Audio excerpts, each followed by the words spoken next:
ఈ శ్లోకం చెప్తున్నాము. భక్తితో కూడిన భగవద్గీత పఠనము భగవంతుణ్ణి ఎంతగానో సంతృప్తి పరుస్తుంది. కాబట్టి మనం ప్రతిరోజు ఈ భగవద్గీతను అధ్యయనం చేద్దాము. ఈ భగవద్గీతను మనం ప్రాక్టికల్ గా చేయడానికి శ్రీ చైతన్య మహాప్రభు భక్తుల్లాగా అవతరించారన్నమాట. థియరీ ఇచ్చారు ముందు కృష్ణ భగవానుడు.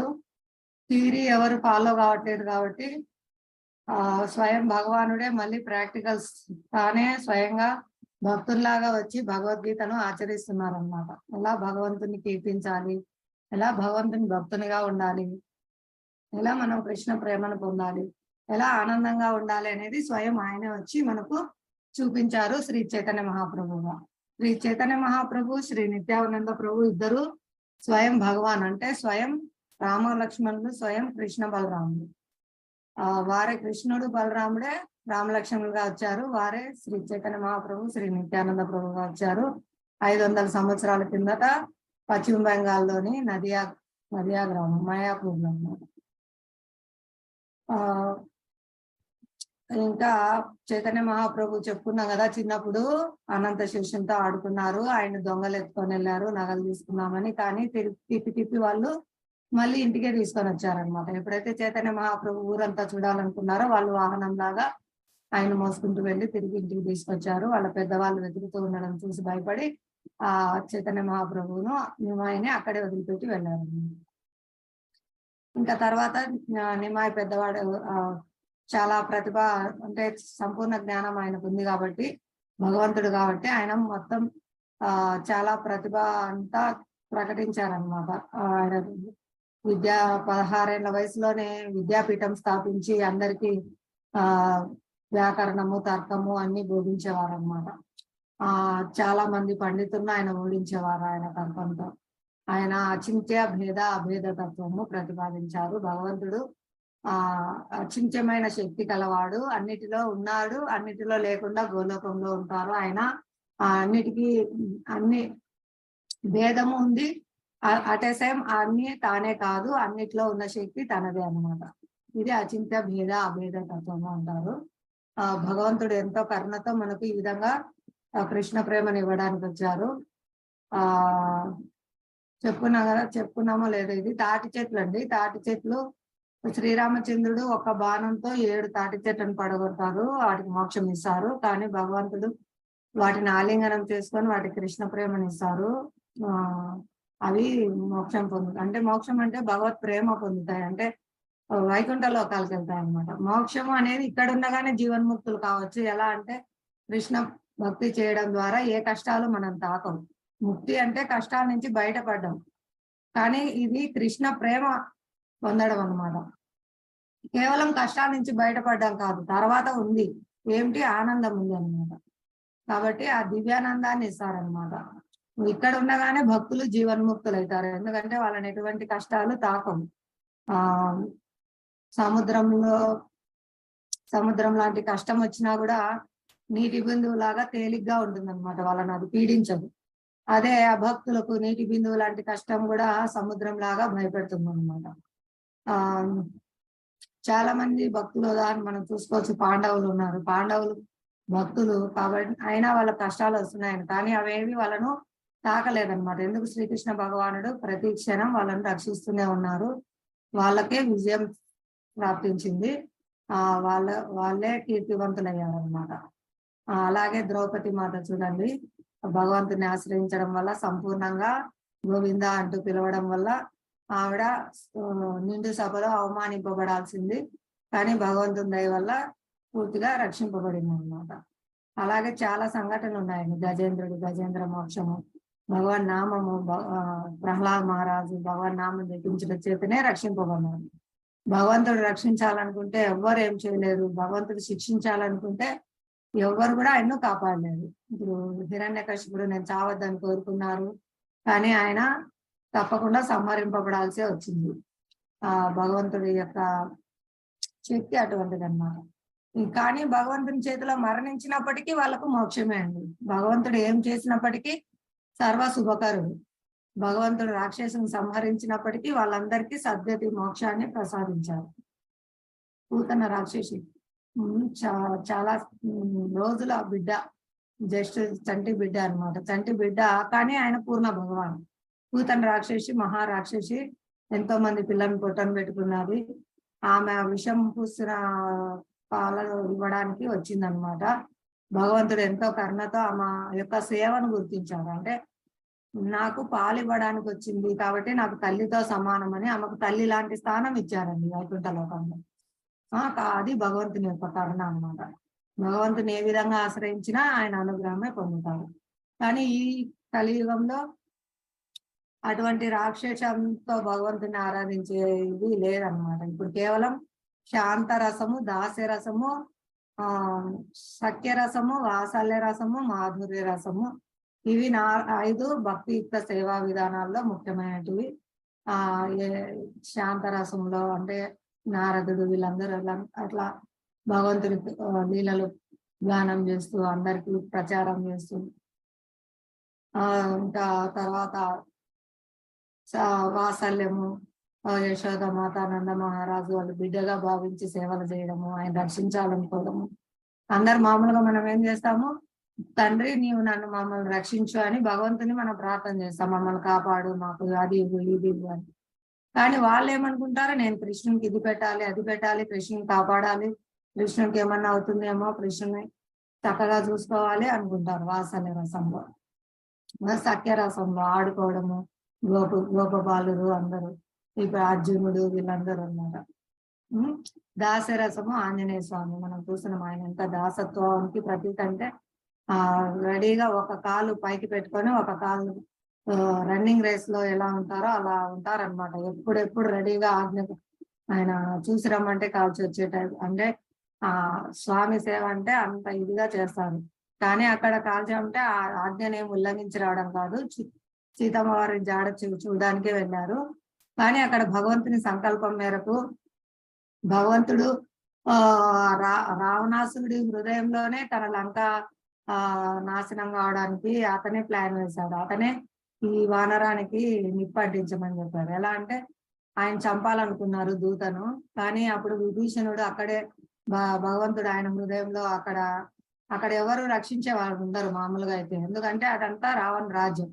కానీ విభీషణ్ రూపంలో భగవంతుడు ఆయన హృదయంలో పలికించారు, దూతను చంపడం మంచిది కాదు, అది చాలా అపరాధము, మీరు అలా చేయకూడదు అనేసి విభీషణ్ ద్వారా చెప్పించారు. అప్పుడు రావణాసురుడు ఈ కోతి తోకకు నిప్పంటించండి అని ఆయనే వాటికి నూనె అన్ని బట్టలు అన్ని చుట్టి, అంటే అక్కడ కావాల్సిన ఏర్పాట్లు, ఆ లంకా నగరం తగలబడడానికి ఏర్పాట్లన్నీ అలా రావణుడే చేసుకున్నాడు అనమాట. ఆయన యొక్క పాపము ఆయన్ను కాల్చివేసింది. ఆ విధంగా భగవంతుడు తన కోసం భక్తులు దాసరసంలో హనుమంతుడు ఆ విధంగా సేవలు చేశారు.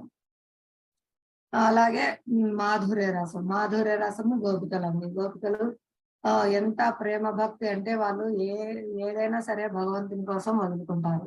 అక్కడ కామం లేదండి. ముఖ్యంగా మనం గుర్తించాలి, గోలోకంలో కేవలం ప్రేమ మాత్రమే ఉంటుంది. ఇక్కడ భౌతిక జగత్తులో వికృతంగా కామంగా ప్రకటింపబడింది. ఇక్కడ బయట అనుకున్నట్లు చెప్పుకున్నాం కదా మనం, అమ్మవారు అవసరం లేదు భగవంతుడు సృష్టించాలనుకుంటే. ఇక్కడ మనకు కావాలి భార్య భర్త వీళ్ళందరూ, ఎందుకంటే పిల్లలు కమ్మడానికి మనకు ఆ శక్తి లేదు. కానీ భగవంతుడు చూపు ద్వారానే ప్రకృతిలో మొత్తం అన్ని ప్రవేశపెట్టగలరు. భగవంతుడు చూడడం ద్వారానే, దృష్టి సారించడం ద్వారానే ప్రకృతి సమస్తాన్ని సృష్టిస్తుంది అన్నమాట.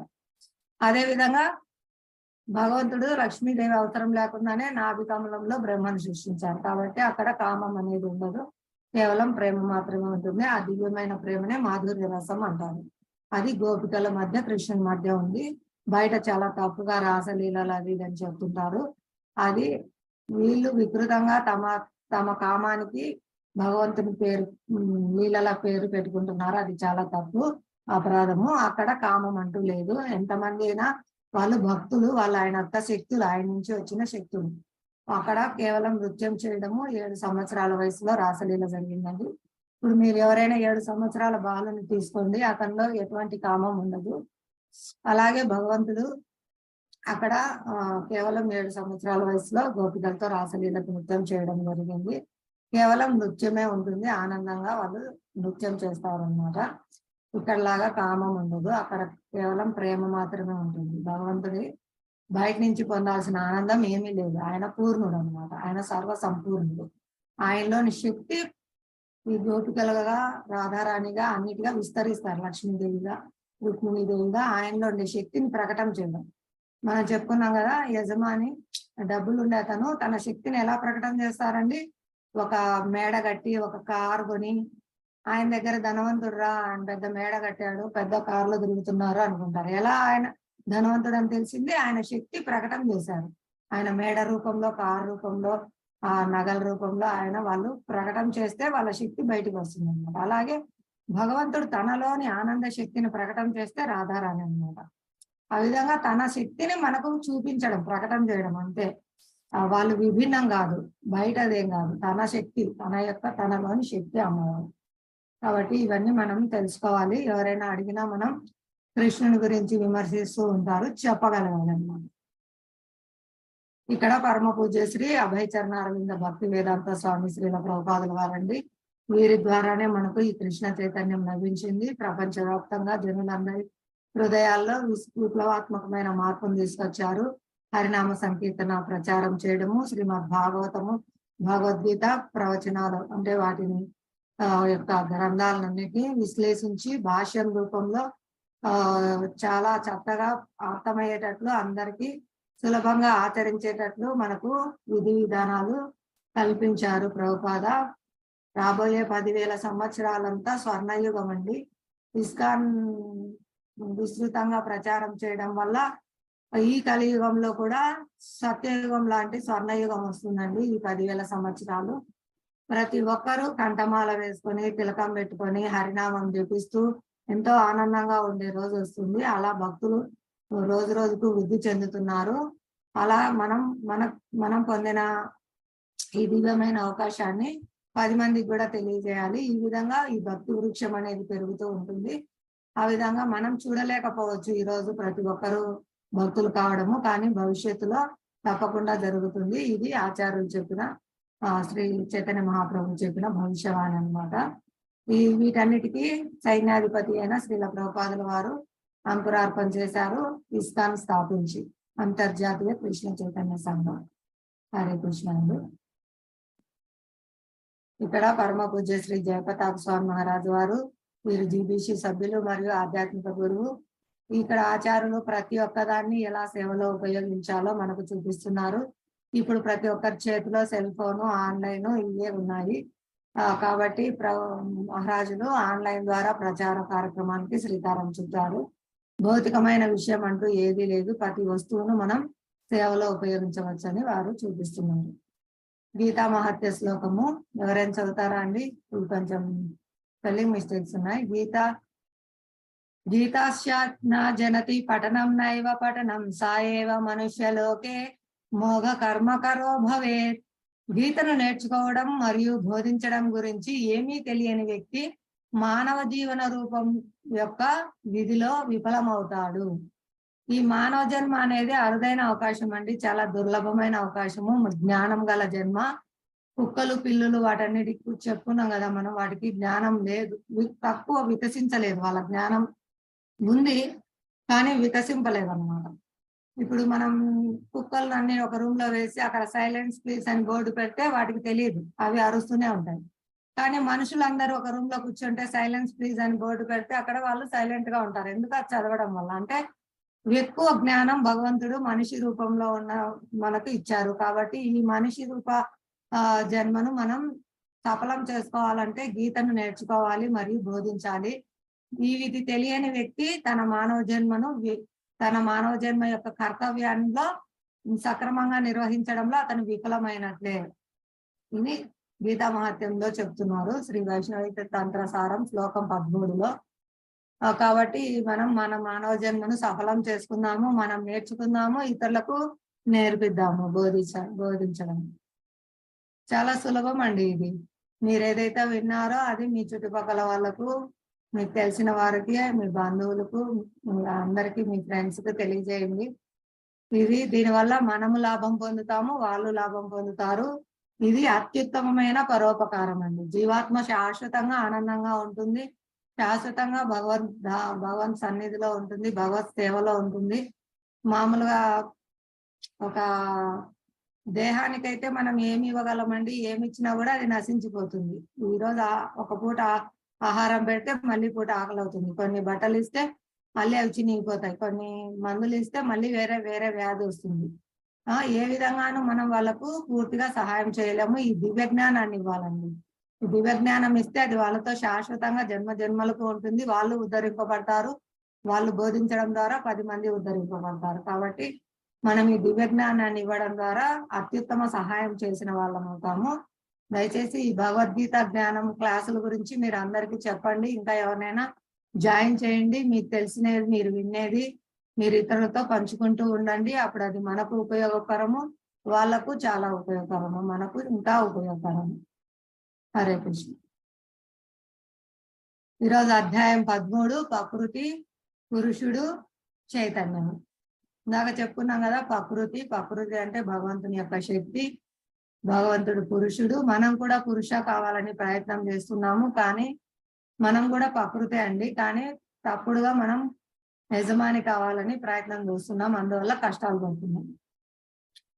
ఈ చైతన్యం మారడమే అండి. మనం యజమాని కాదు, సేవకులము, భగవంతుని యొక్క సేవకులము అని తెలుసుకోవడమే మానవ జన్మ యొక్క సద్వినియోగం చేసుకోవడము. దాన్ని తెలుసుకొని ఆచరించడం.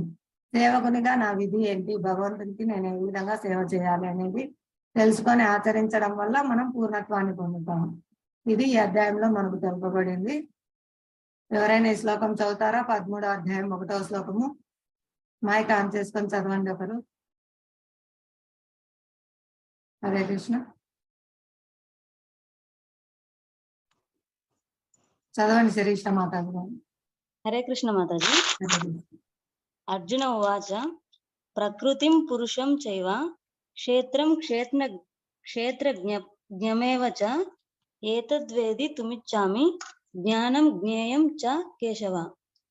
అర్జునుడు ఇట్లు పలికెను, ప్రియమైన కృష్ణ, ప్రకృతిని గూర్చియు పురుషుని గూర్చియు క్షేత్రమును గూర్చియు క్షేత్రము నెరింగిన వానిని గూర్చియు జ్ఞానము మరియు జ్ఞాన లక్ష్యమును గూర్చియు నేను తెలియగోరుచున్నాను.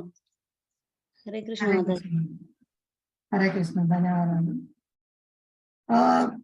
ప్రియమైన కృష్ణ, ఇక్కడ చూడండి, చాలా అర్జునుడు ఎంత ప్రేమపూర్వకంగా పిలుస్తున్నారు, డియర్ కృష్ణ అని. ఇది ఇది కృష్ణుడు చాలా ప్రియం అన్నమాట. ప్రతి ఒక్క జీవికి ప్రియం. ప్రతి ఒక్కరికి ప్రియమైనది భగవంతుడు అందరినీ ప్రేమిస్తారనమాట, అందరి శ్రేయోభిలాషి. కాబట్టి మనం గుర్తించినా గుర్తించకపోయినా మనతో పాటు పరమాత్మగా ప్రతి జన్మలో మనతో పాటే ఉంటారు. మనకు కావాల్సినవన్నీ ఇస్తుంటారు, మనకు జ్ఞానాన్ని నిర్దేశిస్తూ ఉంటారు. వాటిని స్వీకరించి మనం నడుచుకోవడమే మన చేతుల్లో ఉంది. మన సూక్ష్మ స్వతంత్రము, దాన్ని దుర్వినియోగపరచుకోకుండా మనం సద్వినియోగపరచుకోవడమే మన చేతుల్లో ఉందన్నమాట. భగవాన్ని అడుగుతున్నారు అర్జునుడు, ఈ ప్రకృతి గురించి మరియు పురుషుడు, భోక్త గురించి మరియు క్షేత్రం గురించి, నాకు క్షేత్రం నెరిగిన వారిని గురించి నాకు తెలియజేయము. జ్ఞానం ఏంటి, జ్ఞాన లక్ష్యం ఏంటి, ఇవన్నీ కూడా నాకు పూర్తిగా తెలియజేయము. నేను వీటన్నిటిని తెలుసుకోవాలనుకుంటున్నాను అని అడుగుతున్నారు. ఇంతకుముందు చెప్పుకున్నాం కదండి, అర్జునుడు మన కోసం అడుగుతున్నాడు. మన తరపున ఆయన మనం పూర్తిగా మనం తెలుసుకోవాలని, మనకు వచ్చే సందేహాలన్నీ నివృత్తి కావడం కోసం మన కోసం ఇలాంటి ప్రశ్నలన్నీ అడుగుతున్నారు అన్నమాట. ఇక్కడ భగవద్గీత 2-3 శ్లోకాలు ఎవరైనా చదువుతారా? 13, 2, 3. హరే కృష్ణ. చదవండి మాతాజీ. హరే కృష్ణ మాతాజీ. హరే కృష్ణ. శ్రీ భగవాన్ ఉవాచ ఇదం శరీరం కౌంతేయ క్షేత్రమిథ్యభిధీయతే ఏతద్యో వేత్తి తం ప్రాహుం క్షేత్రజ్ఞ ఇతి తద్విదః. క్షేత్రజ్ఞం చాపి మాం విద్ధి సర్వక్షేత్రేషు భారత. క్షేత్రజ్ఞయోర్ జ్ఞానం యత్తద్ జ్ఞానం మతం మమ. శ్రీకృష్ణ భగవానుడు పలికెను, ఓ కౌంతేయ, ఈ దేహము క్షేత్రమనియు మరియు ఈ దేహము నెరిగిన వాడు క్షేత్రజ్ఞుడనియు పిలువబడును. ఓ భరతవంశీయుడా, సర్వదేహములందును నేను కూడా క్షేత్రజ్ఞుడనని నీవు ఎరుగుము. దేహమును మరియు క్షేత్రము నెరిగిన వానిని తెలుసుకొనుటయే జ్ఞానమనబడును. అది నా అభిప్రాయము. హరే కృష్ణ మాతాజీ. హరే కృష్ణ. ధన్యవాదాలు మాతాజీ. అర్జునుడు అడిగిన క్వశ్చన్ కు శ్రీకృష్ణ భగవానుడు సమాధానం ఇస్తున్నారు. ఓ కౌంతేయ, కౌంతేయ అంటే కుంతిపుత్రుడా అని అర్థం అండి. భగవంతుడు తనకు మేనత్ అవుతారనమాట కుంతీదేవి గారు భగవంతునికి, వసుదేవుని యొక్క చెల్లెలు. ఆ సంబంధంలో అర్జునుని సంబోధిస్తున్నారు. ఓ కౌంతేయ, ఈ దేహము క్షేత్రమనియు దేహము మరియు ఈ దేహము నెరిగిన వాడు అంటే ఆత్మ అండి, జీవి. ఈ దేహంలో ఉన్నారు కదా ఆత్మ. ఆత్మకు తెలుస్తుంది దేహం యొక్క సంగతి. ఇప్పుడు మనకు వెనకాల ఏదన్నా టచ్ అయింది అనుకోండి, మనకు శరీరంలో ఎక్కడ ఏది టచ్ అయినా కూడా మనకు తెలుస్తుంది. అంటే లోపల ఉన్న ఆత్మ ఈ శరీరాన్ని నడిపిస్తుంది. ఆత్మ వెళ్ళిపోగానే శరీరం పడిపోతుంది కదా. ఈ దేహాన్ని ఎరిగిన వాడు, ఈ దేహంలో ఏం జరుగుతుందో ఆయనకు తెలుస్తుంది. ఇంకా ఇంకొకరికి ఎవరికి తెలుస్తుంది? పరమాత్మ రూపంలో ఉన్న భగవంతునికి తెలుస్తుంది. మనకు కొంచెం సంక్షిప్తంగా తెలుస్తుందండి, ఆయనకు పూర్తిగా తెలుసు అన్నమాట. ఆయనకు భూత భవిష్యత్ వర్తమాన కాలాలన్నీ సమస్తం పూర్తిగా తెలుసు. ఇంకా నా గురించి తెలుసు, మీ గురించి తెలుసు, అంటే అందరి గురించి తెలుసు. నాకు నా దేహం గురించి మాత్రమే కొంచెం తెలుసు, కానీ భగవంతునికి అందరి గురించి తెలుసు అన్నమాట. నాకు మీ గురించి తెలియదు, మీకు నా గురించి తెలియదు. ఇది మన పరిమితి. కానీ భగవంతుడు అపరిమితుడు. భగవంతుడు సర్వజీవ హృదయాల్లో పరమాత్మగా ఉన్నాడు. ఆయనకు అన్నిటి గురించి తెలుసు. అదే అన్నమాట భగవంతుని అచింత శక్తి. ఓ భరత వంశీయుడా, ఆయన భరత వంశంలో జన్మించారు కాబట్టి ఓ భరత వంశీయుడా అని సంబోధిస్తున్నారు. సర్వదేహములందును నేను కూడా క్షేత్రజ్ఞుడని నీవు ఎరుగుము. ఇక్కడ మళ్ళీ చెప్తున్నారు. ఇందాక ఈ దేహం నెరిగిన వాడు క్షేత్రజ్ఞుడు అని అంటే ఆత్మ వరకు కొంచెం తెలుసు మనకు, మన దేహం గురించి మనకు. ఇంకా సర్వదేహాల గురించి భగవంతుడి ఇక్కడ సర్వదేహములందు కూడా నేను క్షేత్రజ్ఞుడని నీవు. మనతో పాటు ఆత్మతో పాటు పరమాత్మ కూడా ఉన్నాడు సర్వదేహాలందు. మనం ఒక దేహంలోనే ఆత్మగా ఉన్నాము, ఆయన సర్వజీవ హృదయాల్లో కూడా పరమాత్మగా ఉన్నాము. కాబట్టి ఆయనకు అన్నిటి గురించి తెలుసు. దేహంను మరియు క్షేత్రము ఎరిగిన వాణిని తెలుసుకున్నట్టే జ్ఞానం అన్నది. ఈ శరీరం ఏంటి, ఈ శరీరంలో ఉన్న ఆత్మ ఏంటి, పరమాత్మ ఏంటి, మా మధ్య సంబంధం ఏంటి, ఇవన్నీ తెలుసుకోవడమే జ్ఞానం అన్నమాట. ఇదే నా అభిప్రాయం అని భగవంతుడు ఇక్కడ తెలియజేస్తున్నాడు. కేవలం దేహాత్మ భావంలో ఉండేది జంతువులు అండి. కేవలం ఆహారము, నిద్ర, భయం, 5 గుణాలు. అవి మనుషులకు జంతువులకు సమానం. అవి తింటున్నాయి, మనం తింటున్నాయి. అవి నిద్రపోతున్నాయి, మనం నిద్రపోతున్నాం. అవి శరీరాన్ని రక్షించుకుంటున్నాయి, మనం రక్షించుకుంటున్నాం. అవి పిల్లలు కంటున్నాయి, మనం పిల్లలు కంటున్నాం. ఇది జంతువులకి మనుషులకి అన్నిటికీ సమానం. కానీ ఉన్నతమైనది నేనెవరు, ఎందుకు కష్టపడుతున్నాను, నాకు ఈ కష్టాలంటే ఇష్టం లేదు, అయినా బలవంతంగా ఎందుకు నాకు కష్టాలు వస్తున్నాయి, ఈ కష్టాల నుంచి నేను ఎలా బయటపడాలి, ఈ తెలివితేటలు మనిషికి ఉన్నాయండి, జంతువులకు లేవు. ఇంత గడ్డి వేసి ఒక గొర్రెను చంపుతుంటే పక్కన గొర్రెలన్నీ గడ్డి తింటూ ఉంటాయి. నెక్స్ట్ నా వంతే నన్ను చంపుతాయని వారికి తెలియదు, జ్ఞానం లేదు. కానీ ఒక మనిషికి ఐస్ క్రీమ్ పెట్టి అతన్ని నరికేస్తే పక్కనుండే మనుషులందరూ పరిగెత్తారు, ఇంకా నెక్స్ట్ నన్ను చంపేస్తారేమో అని. అలా ఉన్న కొంచెం వికసించిన చైతన్యం నెక్స్ట్ ఏం జరుగుతుంది, ఫ్యూచర్, ఇలాంటివన్నీ నాకెందుకు కష్టం వస్తుంది, ఈ కష్టం నుంచి నేను ఎలా బయటపడాలి, శాశ్వతంగా నేను ఆనందంగా ఉండాలనుకుంటున్నాను, అయినా ఎందుకు నాకు రోగాలు వస్తున్నాయి, ఎందుకు నాకు ముసలితనం వస్తుంది, నాకు మరణం ఇష్టం లేదు, ఎందుకు మరణం వస్తుంది, ఇవన్నీ క్వశ్చన్స్ ఉన్నత జ్ఞానం గల మానవ జన్మలోనే వస్తాయన్నమాట. కాబట్టి మనం ఈ మానవ జన్మను సద్వినియోగం చేసుకోవాలి. అందరూ భగవద్గీత అధ్యయనం చేయడం ద్వారానే భగవంతుడు సులభంగా మనకి దివ్య జ్ఞానాన్ని ఇచ్చారు. ఇక్కడ చెప్తున్నారు, ఇక్కడ ఆచార్యులు మనకు అర్థమయ్యేటట్టు ఇచ్చారు చూడండి. ఒక అద్దె ఇంట్లో నివసించే వానికి తన ఇంటి గురించి మాత్రమే తెలుస్తుంది, తన ఇంట్లో ఎక్కడ ఏముంది అనేది. చాలా ఇల్లులో అలా కలిగి ఉన్న యజమానికి తన అన్ని ఇళ్ళ గురించి, అన్ని గృహముల గురించి తెలియదు. ఒక అద్దె ఇంట్లో నివసించు టెనెంట్ కి మాత్రమే ఆ రెంట్ తీసుకున్న ఇల్లు మాత్రం, అతని ఆ ఇంటి గురించి మాత్రమే అవగాహన ఉంటుంది. కానీ మొత్తం హోల్ అపార్ట్మెంట్ ఒకరిదే అనుకోండి, ఆ అపార్ట్మెంట్ లో ఎక్కడ ఏ ఇంట్లో ఏముండేది అంటే, ఏ ఇల్లు ఎలా కట్టింది, ఇప్పుడు కడుతున్నారు కదా సింగిల్ బెడ్రూమ్, డబుల్ బెడ్రూమ్, అలా ఎలా ప్లాన్ చేసింది, ఎలా కట్టింది ఆ యజమానికి తెలుస్తుంది అన్నమాట. రెంట్కి వచ్చిన అతనికి ఒక ఇంటి గురించి మాత్రమే తెలుస్తుంది. అలా ఇందాక చెప్పుకున్నాం కదా, ఆత్మకు తన దేహం గురించి మాత్రమే కొంచెం అవగాహన ఉంటుంది.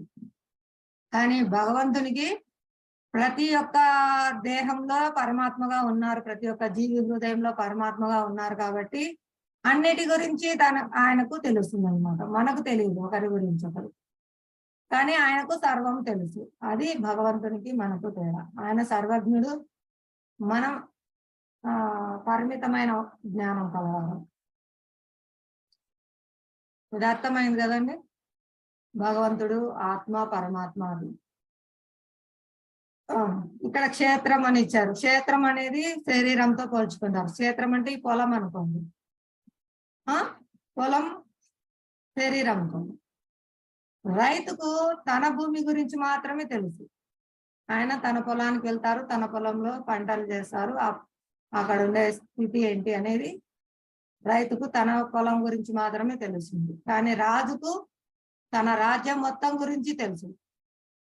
ఏ ఊర్లో ఎలా ఉంది, అక్కడ పంటలు ఎలా ఉన్నాయి, అక్కడ పరిస్థితులు ఎలా ఉన్నాయి, ఎక్కడ వర్షాలు పడుతున్నాయి, ఎక్కడ వర్షాలు పడడం లేదు, ఎక్కడ కరువు వచ్చింది, ఎక్కడ అతివృష్టి ఉంది, ఎక్కడ అనావృష్టి ఉంది, ఎక్కడ బాగా, ఇలాంటి మొత్తం అన్ని సకల విషయాలు రాజుకు తెలుస్తాం. రాజు తన రాజ్యం గురించి మొత్తం రాజుకు తెలుస్తాం. కానీ రైతుకు తన యొక్క పొలం మాత్రమే తెలుస్తుంది అన్నమాట. ఇది ఒక చిన్న ఉదాహరణ ఇచ్చారు మనకు అర్థం చేసుకోవడం కోసం. మన ఆత్మ మన శరీరంలో మాత్రమే ఉంటుంది, మన శరీరం గురించి మాత్రమే కొంచెం తెలుస్తుంది. కానీ భగవంతునికి సర్వజీవుల హృదయాల్లో ఉంటారు, అన్నిటి గురించి ఆయనకు తెలుసు అన్నమాట, సమస్తం. ఆయన సర్వజ్ఞుడు.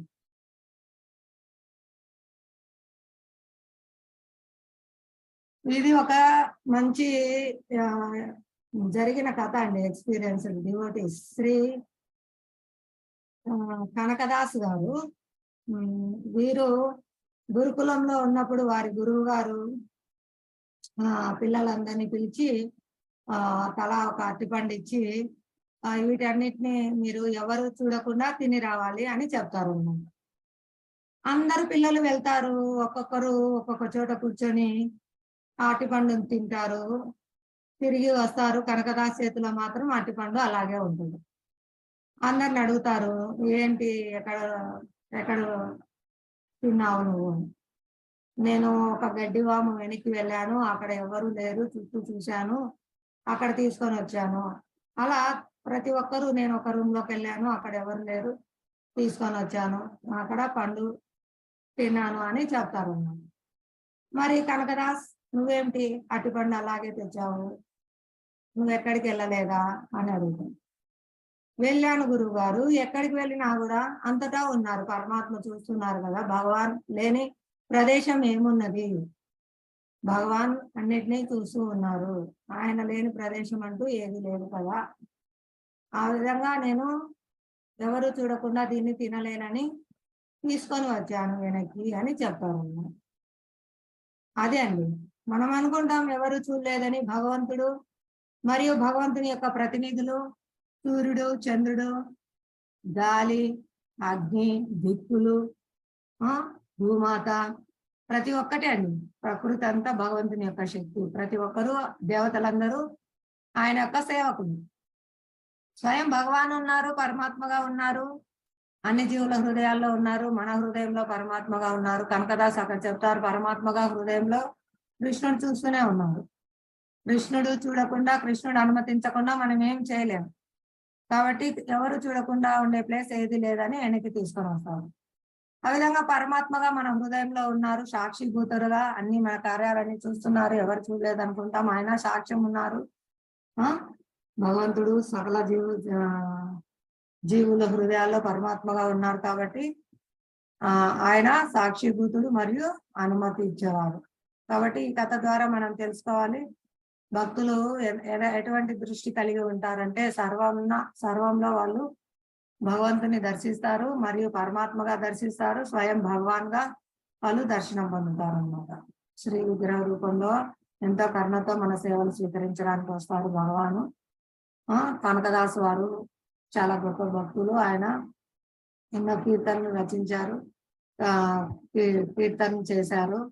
వారు ఇక్కడ చూడండి, గరుడ ఆంజనేయ స్వామి యొక్క అంశాలుగా భక్తులు మళ్ళీ మళ్ళీ భగవంతుని సేవ చేయడానికి, హరినామం ప్రచారం కోసము మళ్ళీ వస్తూ ఉంటారన్నమాట. మనపై కరుణతో బద్ధ జీవులందరినీ హరినామం చేయండి, భగవంతుని దగ్గరికి వెళ్ళండి అని తీసుకెళ్ళడానికి వాళ్ళు కరుణతో, భక్తులు ప్రతి యుగంలో భగవంతునితో పాటు వాళ్ళు కూడా వస్తూ ఉంటారన్నమాట. ఎంతో కరుణతో మన పట్ల. ఈ భగవద్గీత 13వ అధ్యాయము 6-7 శ్లోకాలండి. కర్మక్షేత్రము ఇప్పుడు చెప్పుకున్నాం కదా, దేహము. ఈ దేహంలో ఏమేమి ఉంటాయి, అవి వాటి గురించి మనకు తెలియజేస్తున్నాయి, ఎలా పనిచేస్తున్నాయి. పంచభూతాలండి, పంచభూతాలతో నిర్మితమైంది ఈ శరీరము. ఈ స్థూల శరీరం, కనిపించే శరీరం. పంచభూతాలు తెలుసు కదండి మీకు అందరికి, భూమి, నీరు, అగ్ని, వాయువు, ఆకాశం. పంచ జ్ఞానేంద్రియాలు. మన జ్ఞానం ఎలా తెలుస్తుందండి? చూడడం ద్వారా కళ్ళు, వినడం ద్వారా చెవులు, వాసన తీసుకోవడం ద్వారా ముక్కు, నాలుక, రుచి చూడడం ద్వారా చర్మము, స్పర్శ అంటే మనకు గాలి తగిలినా, ఏదైనా కూడా నొప్పి తగిలినా అవన్నీ మనకు చర్మం ద్వారా తెలుస్తున్నాయి అన్నమాట, స్పర్శ. ఈ విధంగా ఇవి జ్ఞానాన్ని ఇస్తాయి, అంటే తెలియజేస్తున్నాయి మనకు తెలియజేస్తున్నాయి అన్నమాట. మనం ఏదైనా గ్రహిస్తున్నామంటే ఈ ఇంద్రియాల ద్వారా గ్రహించగలుగుతున్నాం. ఇవి జ్ఞానేంద్రియాలు, పంచ జ్ఞానేంద్రియాలు 5 అయింది. అలాగే పంచ కర్మేంద్రియాలు, ఇవన్నీ మనం సైన్స్ లో చదివింటాం. ఇది విజ్ఞాన శాస్త్రం అండి. ఆధ్యాత్మికం అంటే ఏదో ముసలి వాళ్ళు అంతా అయిపోయిన తర్వాత తెలుసుకోవాల్సినది అని భగవద్గీత చదవాలి అనుకుంటారు. కాదు, చిన్నప్పటి నుంచే భగవద్గీత చదవడం వల్ల ఈ జ్ఞానం తెలుస్తుంది, విజ్ఞానం ఆచరిస్తాము. దానివల్ల జీవితం మనము సంతోషంగా లైఫ్ లీడ్ చేస్తాము, ఆనందంగా మనం నడుచుకుంటాం అన్నమాట. జీవితాన్ని చెడగొట్టుకోకుండా సక్రమమైన మార్గంలో నడుపుకోవడానికి భగవంతుడు మనకి ఇచ్చిన మాన్యువల్ అండి. మాన్యువల్ ఎవరు ఇస్తారండి? మాన్యువల్ ఎవరు తయారు చేస్తారు? మాన్యువల్ అనేది ఆ వస్తువు వారు దాన్ని ఎలా వినియోగించుకోవాలో ఒక మాన్యువల్ ఇస్తారు. మీరు ఏదైనా కొనిటారు, టీవీ కానీ, ఫ్రిడ్జ్ కానీ, ఏసీ కానీ, కూలర్ కానీ, ఏదైనా ప్రతి వస్తువు, మిక్సీ కానీ ఏం కొన్నప్పటికీ మీకు దాంతో పాటు మాన్యువల్ ఇస్తారు. ఎవరు ఇస్తారండి? తయారీదారులు ఇస్తారు. దాన్ని ఎలా వినియోగించుకోవాలి, దాన్ని ఎలా మీరు వినియోగించుకుంటే అది మీకు లైఫ్ ఎక్కువ వస్తుంది, బాగా పనిచేస్తుంది. దాన్ని ఎలా సద్వినియోగపరచుకోవాలి, దాన్ని ఉపయోగించే విధానము మనకు మాన్యువల్ ఇస్తారు. అలాగే ఈ మానవ దేహాన్ని ఎవరు సృష్టించారండి? ఈ దేహాన్ని భగవంతుడు సృష్టించారు, ఈ ప్రకృతిని భగవంతుడు సృష్టించారు. దీన్ని ఎలా ఉపయోగించుకోవాలి, ఎలా ఉపయోగించుకోవడం ద్వారా మనము ఈ కష్టాల నుంచి బయటపడతాము, ఆనందంగా ఉంటాము అనేది మనకు మాన్యువల్ ఇచ్చారండి. ఆ మాన్యువలే భగవద్గీత. భగవద్గీత ఎవరైతే మాన్యువల్ చదివి జీవితాన్ని సక్రమైన పద్ధతిలో నడుచుకొని ఉపయోగించుకుంటారో వాళ్ళు సక్సెస్ పొందుతారు, ఆ మానవ జన్మ యొక్క ప్రయోజనాన్ని పొందుతారు. ఎవరైతే ఆ మాన్యువల్ చూసి ఆ వస్తువును ఉపయోగించుకుంటారో దాన్ని చెడిపోకుండా ఎక్కువ లైఫ్ దాన్ని మన్నికగా ఉపయోగించుకుంటారు. ఎవరైతే మాన్యువల్ చదవకుండా ఆ వస్తువుని ఇష్టం వచ్చినట్టు వాడి పోగొట్టి ముసలోళ్ళైన తర్వాత చదువుదాంలే అని అప్పుడు మాన్యువల్ అదంతా చెడిపోయిన తర్వాత ఆ మాన్యువల్ తీసి చూడడం వల్ల ఏం ఉపయోగమో ఆ వస్తువు పాడైపోయింది. అలాగే మనకు మానవ జన్మ అంతా వృధా చేసుకొని, దుర్వినియోగం చేసుకొని ముసలి వాళ్ళం అయిపోయి మరణం అంచున ఉన్నప్పుడు అప్పుడు భగవద్గీత చదవలేము, వినలేము, కళ్ళు పనిచేయవు, చెవులు పనిచేయవు, మెదడు పనిచేయదు, ఏం పనిచేయదు. ఆ మానవ జన్మ అంతా చేసుకొని ఉంటాము, పాప జీవితం అంతా గడిపేసి అప్పుడు ఏం అంటే హరినామం చేస్తే ఎప్పుడైనా ప్రయోజనమే, కానీ చిన్నప్పటి నుంచి చేయడం వల్ల సక్రమైన మార్గంలో నడుస్తాము. ఏ వయసులో చేసినప్పటికీ ఈ చైతన్య మహాప్రభు ఎంతో కరుణతో మనకు హరినామం ప్రభావం ఇచ్చారు. ఏ వయసులో వారైనా పట్టుకొని చేస్తే వాళ్ళు అప్పటి నుంచైనా ఉద్ధరింపబడతారు. వాళ్ళ పూర్వ పాపరాశి అంతా భస్మం అయిపోతుంది. కానీ కేవలం చాలా ఏజ్ ఎక్కువ అయిపోయిన వాళ్ళు భగవద్గీత అర్థం చేసుకోలేరు, చెప్పినా చదవలేరు, వినలేరు. వాళ్ళ మొత్తం కల్మషం అయిపోయింటది అనమాట. వాళ్ళ హృదయం అంతా కల్మషాలతో నిండిపోయి ఉంటుంది. వాళ్ళు ఎంత చెప్పినప్పటికీ మారరు. మనం చెప్పాం కదా ఒక ఉదాహరణ, నారాయణాన్ని పిలువు అని అంటే పలకలేకుండా అంటే, ఒక నార పీసు తెచ్చి ఇది నార పీసు చూడు, నారాయణ అను నార అను అని కొంచెమైనా అంటారంటే అది పీసు అంటారన్నమాట. అలా సాధన లేకపోతే మన భగవన్నామం మరణ సమయంలో పలకడం అసాధ్యం అండి. కాబట్టి మనం మన ఇంద్రియాలతో మనం భగవంతుని అందమైన రూపాన్ని చూడడానికి కళ్ళను ఉపయోగించాలి. భగవంతుని నామము, భగవంతుని దివ్య లీలల శ్రవణం చేయడానికి చెవులు ఉపయోగించాలి. భగవంతునికి సమర్పించిన పువ్వులు వాసన చూడడం కోసము ముక్కును ఉపయోగించాలి. భగవంతునికి సమర్పించిన తులసిని గాని ప్రసాదాన్ని గాని టేస్ట్ చేయడానికి, రుచి చూడడానికి నాలుకను ఉపయోగించాలి. భగవంతుని యొక్క సేవలో భగవత్ మందిరం శుభ్రం చేయడము, జపమాల టచ్ చేయడం, తులసిమాల జపమాల టచ్ చేయడం కూడా స్పర్శ పవిత్రం అవుతుందండి. జపమాలతో జపం చేయడము, ఈ విధంగా మన అన్ని ఇంద్రియాలు పవిత్రం అవుతాయి. మనం పవిత్రం అవుతాము. మనం భగవంతుని పరమ పవిత్రుడైన భగవంతుని దగ్గరికి చేరడం వల్ల మనం ఆయన సేవలో పరమ పవిత్రం అవుతామన్నమాట. ఇక్కడ పంచ కర్మేంద్రియముల గురించి చెప్తున్నారు. నోరు, కాళ్ళు, చేతులు, వాయువు అంటే మల విసర్జన చేసేవి జననేంద్రియాలు. ఇవన్నీ కర్మేంద్రియాలు పనులు చేస్తూ ఉంటాయండి. చేతుల ద్వారానే మనం పనులు చేస్తాం, కాళ్ళ ద్వారా నడుస్తాం. కానీ అవి వాటికి కళ్ళు చూసి గ్రహిస్తాయి కదా, అలా గ్రహించే శక్తి ఉండదన్నమాట. చేతులు ఎంతసేపు ఉన్నా సేవ చేయడానికి మాత్రమే, ఇవి ఏమి గ్రహించలేవు. ఇవి కళ్ళు చెప్తాయి అక్కడ ఉంది తీసుకో అని, అప్పుడు చేయడం మాత్రమే చేస్తాయి అన్నమాట. వీటిని కర్మేంద్రియాలు అంటారు, అంటే పని చేయడం, పని చేసేది. ఇంద్రియార్థాలు ఇందాక చెప్పుకున్నాం కదండి. కళ్ళు రూపం, కళ్ళ ద్వారా మనం పొందేది దర్శనం రూపం, చెవులు శబ్దం, ముక్కు వాసన గంధం, నాలుక రసం అంటే టేస్ట్, చర్మము స్పర్శ. ఇవి ఇంద్రియార్థాలండి. ఆ ఇంద్రియాల ద్వారా మనం పొందేది. సూక్ష్మ శరీరము మనకు కనిపించేది, ఇది స్థూల శరీరం అండి. ఇప్పుడు కనిపించేది మనకు స్థూల శరీరము. ఇది పంచభూతాలతో తయారైంటది. భూమి, నీరు, అగ్ని, వాయువు, ఆకాశం. ఏముందండి మనకు ఇక్కడ చర్మం అంతా ఎండలకాలం ఎవరైనా మీకు రుద్దితే మట్టి వస్తుంది అంటే ఇది భూమి. ఇక్కడ అంత చెమటలు వస్తున్నాయి కదండి, నీరు. లోపల కూడా నీటి శాతం ఎక్కువ ఉంటుందండి. అగ్ని ఉంటుందండి మనలో, వేడి. అంటే మనం ఇప్పుడు ఆహారం తీసుకుంటున్నాం, జీర్ణం కావాలంటే అక్కడ జఠరాగ్ని ఉండాలి. ఇంకా వాయువు, గాలి కూడా ఇప్పుడు శ్వాస తీసుకుంటేనే మనం జీవిస్తున్నాం. గాలి తీసుకోవడం, గాలి వదలడం. ఇంకా ఆకాశం, స్పేస్ అండి.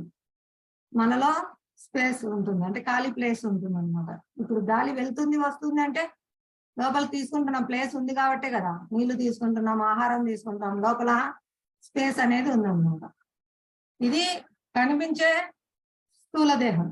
సూక్ష్మ శరీరం మనస్సు, బుద్ధి, అహంకారం. మనస్సును మనం చూడగలమా అండి? లేదు. మనస్సు యొక్క కార్యాలు చెప్పుకున్నాం కదా. ఆలోచించడము, అనుభూతి చెందడము, సంకల్పం చేయడం, ఇది చేయాలా అది చేయాలా అని ప్లానింగ్, ఫీలింగ్, విల్లింగ్, థింకింగ్. ఈ బుద్ధి, మనసు చెప్తుండండి అది చెయ్యి ఇది చేయని, కానీ బుద్ధి ఈ భగవద్గీత జ్ఞానాన్ని, వీటన్నిటి గురువు నుంచి జ్ఞానాన్ని పొంది ఇది చెయ్యాలా ఇది చేయకూడదా అనే విచక్షణ బుద్ధి ఇస్తుంది అనమాట. మనసు చెప్తుంది అటు పరిగెత్తు ఇటు పరిగెత్తు. మనసు చంచలం కదండి. మనసు గాలినైనా నిలబెడతా కానీ నేను మనస్సు నిలబెట్టలేను, అది అంత చంచలం అని అర్జునుడు చెప్తున్నాను. మనసుని నిగ్రహించడం కష్టం అని. కానీ ఎలా నిగ్రహించమని చెప్తున్నారు కృష్ణుడు? అభ్యాస యోగ యుక్తేన. ఈ సాధనలో, ఈ భక్తి యోగ సాధనలో భగవంతుడు ఎంతో కరుణతో, ఆచార్యులు ఎంతో కరుణతో మనకు ఈ బుద్ధి జ్ఞానాన్ని ఇస్తున్నారు. ఏం చేయాలి, ఏం చేయకూడదు. విచక్షణ మనిషికి ఉందండి ఈ బుద్ధి. అందుకే మానవ జన్మ ఉత్తమమైంది. ఇప్పుడు మార్కెట్ లో బండి మీద కూరగాయలు పెట్టుకున్నాను, ఒకతను కూరగాయలు పెట్టుకున్నారు. ఆవు ఉందనుకోండి, వెళ్ళి డైరెక్ట్ గా మూతి పెట్టేస్తుంది, ఆయన కొడతాడు రావద్దనేసి, తినద్దని. కానీ అది మళ్ళీ మళ్ళీ వెళ్ళి మూతి పెడుతుంది. అదే మనిషి ఉన్నాడు అనుకోండి, ఆయనకు ఆకలి వేస్తుంది, తీసుకోవాలనుకుంటాడు. అయ్యా మీరు ఇది నాకు మూల్యం చెల్లించాలి, డబ్బులు ఇచ్చి తీసుకోవాలి, ఇలా తీసుకోకూడదు అని చెప్తే ఆయన తగలడు అనమాట. ఆయనకు ఆకలేస్తున్నా నిగ్రహించుకుంటాడు, ఆయన తగలడు. ఎందుకంటే ఆయన చెప్పారు, ఆయనకు అర్థమవుతుంది ఇది నేను డబ్బులు ఇచ్చి కొంటేనే నాకు ఇస్తారు, ఫ్రీగా ఇవ్వరు అని. కానీ ఆ పశువుకు తెలియదండి, ఇది నేను తినకూడదు, వీళ్ళు అమ్ముకుంటున్నారు అని. ఇలాంటివి ఏమి ఉండదు. అది ఆహారం కనిపిస్తుంది, తినాలనుకుంటాయి అంతే. ఈ బుద్ధి నిలబడిపోవడం అక్కడ, అంటే ఇది చేయాలి, ఇది చేయకూడదు. ఆవు దానికి లేదు కాబట్టి అది మళ్ళీ మళ్ళీ మొద్దు పెడుతుంది, దెబ్బలు తింటుంది. కానీ మనిషి ఆకలి అవుతున్నా నిగ్రహించుకొని నిలబడుకుంటున్నాడు. అంటే ఆయన చేయట్లేదు, అంటే తన బుద్ధి ఆయనకు చెప్తుంది ఇది మంచిది కాదు, ఇది ఇలా పద్ధతి, ఇలా చేయాలి, ఇలా నేను డబ్బులు ఇస్తే ఆయన నాకు కూరగాయలు ఇస్తారు, ఈ జ్ఞానం ఉందన్నమాట. కాబట్టి ఆయన నిలబడ్డారు. అంటే ఆయన తీసుకోవట్లేదు, వద్దని మీరు ఇలా తీసుకోకూడదు అని చెప్పగానే నిలబడిపోయారు. ఈ బుద్ధి అనేది ఈ విచక్షణ మనకి ఇస్తుందండి, ఈ విచక్షణ జ్ఞానాన్ని ఇస్తుంది. ఇది మనిషికి ఉంది. దీన్ని మనం ఉపయోగించుకోవడం ద్వారా మనసును నిగ్రహించవచ్చు.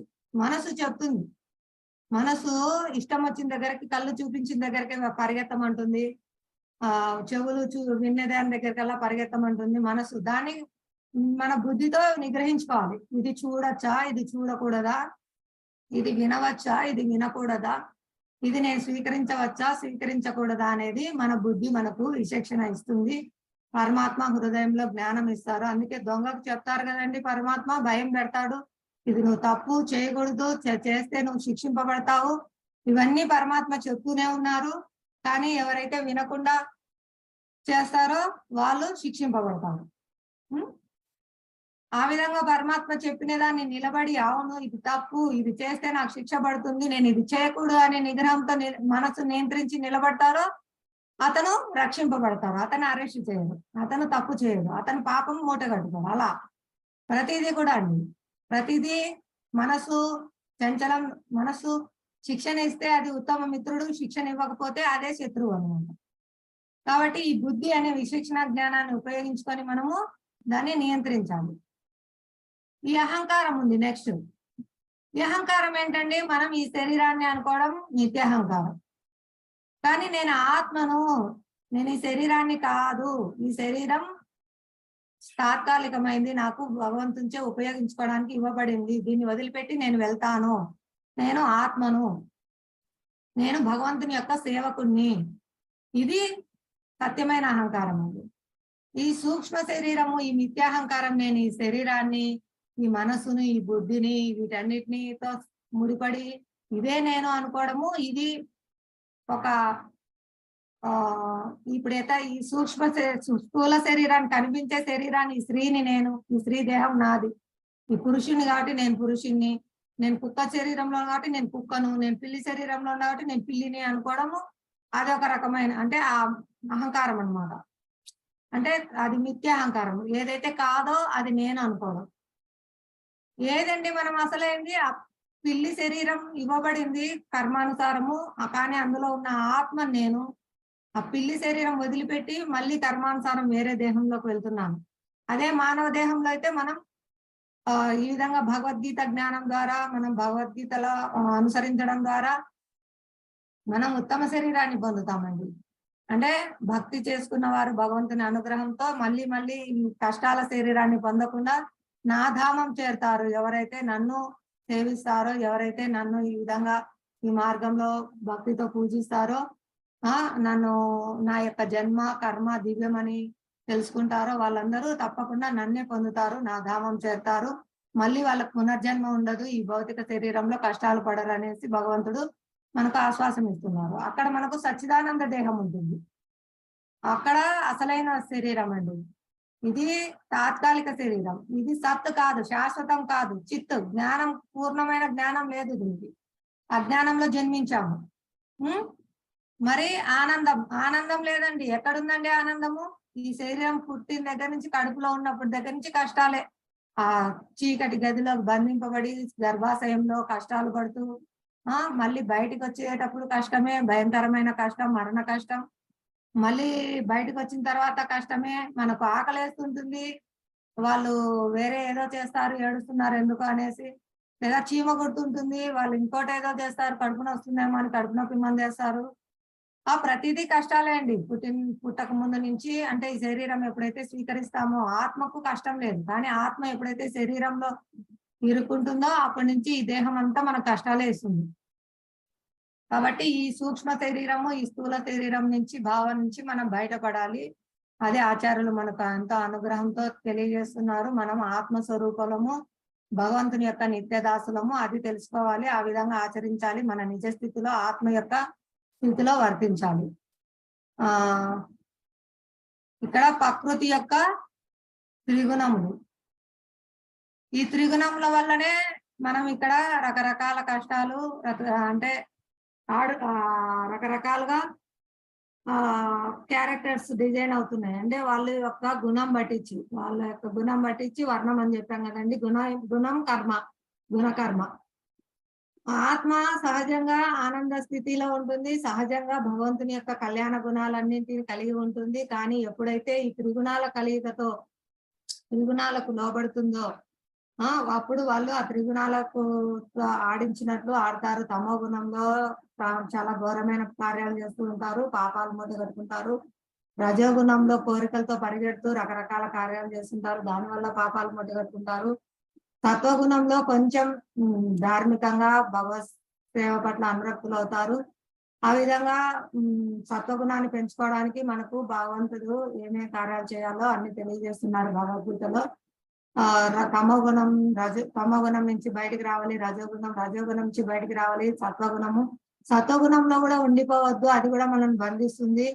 ఆ పుణ్య పాప కర్మల వల్ల మళ్ళీ అది మనకి శరీరాన్ని ఇస్తుంది, మళ్ళీ జన్మ మృత్యు జరావ్యాధుల చక్రంలో తిరగాలి. ఈ సత్వగుణాన్ని ఉపయోగించుకొని భక్తి మార్గంలో ప్రయాణం చేస్తూ మనం పూర్తిగా విశుద్ధ సత్వానికి, త్రిగుణాలకు అతీతంగా విశుద్ధ సత్వంలో నిలబడాలి. పూర్తిగా భగవత్ ప్రీత్యర్థమే సేవలు చేసేస్తాయి. అది మనకు ప్రభుపాదులు వారు ఇచ్చారు ఎంతో కరుణతో. మనతో ప్రతిరోజు విశుద్ధ సత్వగుణంతో నిండిన కార్యాలు చేయిస్తున్నారు. భగవంతుని యొక్క ప్రీత్యర్థం మనం హరినామ జపం చేయడము, భగవంతుని ఆరాధించడము, భగవంతునికి నైవేద్యం సమర్పించడము, ప్రసాద రూపంలో ఆహారాన్ని గ్రహించడము, మహాప్రసాదం స్వీకరించడము. మన యొక్క దృష్టి మారుతుంది. అందరూ భగవంతుని యొక్క అంశాలు, భగవంతుని యొక్క బిడ్డలం అందరము. అన్ని జీవులు భగవంతుని యొక్క అంశలే కాబట్టి ఎవరికి హాని చేయము. చాలా చక్కగా మనం అంతా చేసే కార్యాలన్నీ అకర్మలు అవుతాయండి. పాపంతో పుణ్యంతో ఎటువంటి సంబంధం ఉండదు. ఏది మనల్ని బంధించదు. అకర్మలు అంటే దివ్యమైన కర్మలు. సకామ కర్మలు బంధిస్తాయి, వికర్మలు బంధిస్తాయి. కోరికతో కూడిన కర్మలైనా బంధిస్తాయి, పుణ్యం కోసం చేసే కర్మలైనా బంధిస్తాయి. వికర్మలు, పాప కర్మలు, చేయకూడని పనులు చేసినా కూడా బంధింపబడతాం. వీటన్నిటి నుంచి బయటకు తీసుకొచ్చేదే కృష్ణ చైతన్యంతో చేసే కర్మ. అంటే భగవంతుని యొక్క భక్తియుక్త సేవ మాత్రమే మనల్ని విముక్తిని చేస్తుంది, శాశ్వతంగా మన నిజస్థితిలో నిలుపుతుందండి. ఆల్రెడీ ఇక్కడ ఉండగానే విముక్తులు అవుతారు, కానీ నిజస్థితి, ఆత్మ యొక్క స్థితి, భగవత్ సేవ, ఆనందంగా ఉండడం, ఆ స్థితికి నిలుపుతుంది. ఈ మనం ఎలా ఉన్నాం చూడండి. బయటికి కనిపించేది భౌతిక శరీరము, లోపల ఉన్న మనస్సు, బుద్ధి, అహంకారము. అంతకు మించి సూక్ష్మ శరీరం దాటి వెళ్తే మన జీవాత్మ. కానీ మనం ఈ భౌతిక శరీరమే మనం అనుకుంటున్నాము తెలియక, అజ్ఞానంతో. లేదా ఈ మనస్సు, ఈ బుద్ధి, ఈ నేను అనుకునే ఈ భావన నేను అనుకుంటున్నాము. కాదు, సూక్ష్మ శరీరం కూడా మనం కాదు, మనం జీవాత్మలము. ఈ మనస్సు, బుద్ధి, అహంకారం 3 కలిపితే ఇది సూక్ష్మ శరీరం అవుతుందండి. ఇదేం అర్థమైందా? మీకు ఏమైనా డౌట్స్ ఉంటే వీటిలో అడగచ్చు. పంచేంద్రియాలు, వాటి యొక్క ఇంద్రియార్థాలు, వాటిని మనం ఎలా సేవలో ఉపయోగించాలి, సూక్ష్మ శరీరం అంటే ఏంటి, స్థూల శరీరం అంటే ఏంటి, ఎవరికేమైనా డౌట్లు ఉన్నా అడగచ్చండి. ఇప్పటి వరకు చెప్పినది అర్థమైందా అందరికి? ఏమైనా డౌట్ ఉంటే అడగండి. మీరు మాట్లాడితే మీకు అర్థమవుతుందా లేదా నేను చెప్పేది. ఇక్కడ స్లైడ్స్ ఇచ్చారు కాబట్టి ఆచార్యులు మనకు బాగా క్లియర్ గా విజన్ చూడడం ద్వారా అర్థమవుతుంది అనుకుంటున్నాను. అర్థమవుతుందా మాతాజీ? ఒకరికి చెప్పండి. అర్థమవుతుంది మాతాజీ. హరే కృష్ణ, ధన్యవాదాలు. ఎవరికైనా ప్రాబ్లం ఉంటే అడగచ్చు. ఈ భగవద్గీత 13వ అధ్యాయం 19వ శ్లోకం చదువుతారా ఎవరైనా? మాతాజీ చదవండి. హరే కృష్ణ మాతాజీ. నేను చదువుతా మాతాజీ. ఇది క్షేత్రం తదా జ్ఞానం జ్ఞేయం చోక్తం సమానస్తతః మద్రక్తం ఏతద్ జ్ఞాయ మద్భావాయోపపద్యతే. ఈ విధముగా క్షేత్రము, దేహము, జ్ఞానము, ధ్యేయములను గూర్చి నాచే నీకు సంక్షేపముగా చెప్పబడినది. నా భక్తులు మాత్రమే దీనిని పూర్తిగా అవగాహనము చేసుకొని నా భావమును పొందుదురు. హరే కృష్ణ మాతాజీ. హరే కృష్ణ, ధన్యవాదాలు మాతాజీ. హరే కృష్ణ మాత. ఈ రోజు 18 అధ్యాయాలు చదివినాం మాతాజీ. హరి ఒక 10-12 మంది ఒక ఏనుగాపాల స్వామి గుళ్ళో కూర్చొని చదివినాం మాతాజీ. హరి హరి బోల్. ఈరోజు ఏకాదశి కాబట్టి మీరు భగవద్గీత పారాయణ. భగవద్గీత 18 అధ్యాయాలు ఏనుగోపాల కృష్ణ గుళ్ళో ఫస్ట్ సారి ఇక్కడ చదవడం ఈ మాదిరి. హరి బోల్. ధన్యవాదాలు. చాలా చక్కగా చేస్తున్నారు. చేస్తున్నాం మాతాజీ. మీకు భగవద్గీత పారాయణం ఓన్లీ శ్లోకాలు చదువుతున్నప్పుడు ఎలా అంటే ఆ భగవద్గీత అర్థం అవుతుండేది. ఈ భగవద్గీత గీతా జ్ఞానం క్లాసు జాయిన్ అయిన తర్వాత మీకు ఇంకా ఎలా అర్థం చేసుకోవడంలో తేడా ఏమన్నా తెలుస్తుందా మాతాజీ? చాలా తేడా ఉంది మాతాజీ. హరే కృష్ణ. జపము చేసుకున్నా కూడా మాతా చాలా తేడా కనపడుతుంది. ఇక్కడ తేడా కనపడుతుంది. నాకు చదువు కొంచెం చాలా తక్కువ, 2వ తరగతి చదివింది, అయినా కూడా పట్టుదలతో నేర్చుకున్నంత వరకు మాతాజీ. చాలా చక్కగా చదువుతున్నారు. నిజంగా మీరు చెప్పేది హరినామం చేయడం ద్వారా జ్ఞానం బాగా వికసింపబడుతుందండి. భగవంతుడు హృదయంలో ప్రకటన అవుతూ ఉంటారు. అది చాలా అద్భుతమైన ప్రభావము. మీరు బాగా అనుభవపూర్వకంగా పొందుతున్నారు. భక్తులందరూ కూడా జపం చేయండి. మీరు కూడా దివ్యానందాన్ని పొందండి. హరే కృష్ణ. చాలా ధన్యవాదాలు మాతాజీ. మీరు హరే కృష్ణ. హరే కృష్ణ మాతాజీ. అందరికి తెలియజేయండి. నెక్స్ట్ క్లాసులకు అందరినీ జాయిన్ చేయండి గీతా జ్ఞానంలో. జాయిన్ చేస్తామంటుంటే వాళ్ళు చిన్నపిల్లలు ఉన్నారు సార్ మాతాజీ. వాళ్ళకు అక్కడికి నా దగ్గరకు వచ్చే వాళ్ళకు అందుకని కాదంటున్నారు. 2 తీసుకున్నారు. వాళ్ళకి అది ఆన్ చేసుకొని చేత కావడంలే, నాకు చెప్పరు చేత కావడంలే మాతాజీ. అది సరే, నేను నేర్పిస్తాను, అందరిని కలుస్తాను మాతాజీ. ఒకసారి పిలుచుకొస్తాలే మాతాజీ అక్కడికి. నేను చిన్నపిల్లలు స్కూల్కి వెళ్తున్నారా, ఇంటి దగ్గరే ఉంటున్నారు? వాళ్ళు చిన్నపిల్లలు స్కూల్కి వెళ్ళే పిల్లలు అంటే మధ్యాహ్నం పిలుచుకురాను వాళ్ళను ఉంటాయి కదా కొన్ని పనులు అట్లా. ఓకే, టైమింగ్స్ అయినా వాళ్ళ కోసం చేంజ్ చేస్తాము. తర్వాత నెక్స్ట్ మనం పర్సనల్ గా మాట్లాడతాం. అట్టే చేస్తాంలే మాతాజీ. సరే, థ్యాంక్స్. హరే కృష్ణ మాతాజీ. హరే కృష్ణ. ఈ విధంగా మీకు అర్థమైంది కదా ఈ దేహం అంటే ఏంటి, ఈ జ్ఞానం భగవంతుని గురించి, మన గురించి జ్ఞానం తెలుసుకోవడము, జ్ఞానం యొక్క లక్ష్యం. ఇవన్నీ తెలుసుకోవడం ద్వారా మన లక్ష్యం ఏంటండి? భగవంతుని చేరుకోవడం, భగవత్ సేవలో నిలవడం. భగవంత్ సేవలో నిలవడం ద్వారా మనం భగవంతుని పొందుతాం. కాబట్టి మనం ఈ జ్ఞానం తెలుసుకోవడం ద్వారా మనం పొందాల్సినది లక్ష్యం ఏంటి? భగవత్ సేవ. కాబట్టి ఇవన్నీ భగవంతుడు మనకు వివరించారు.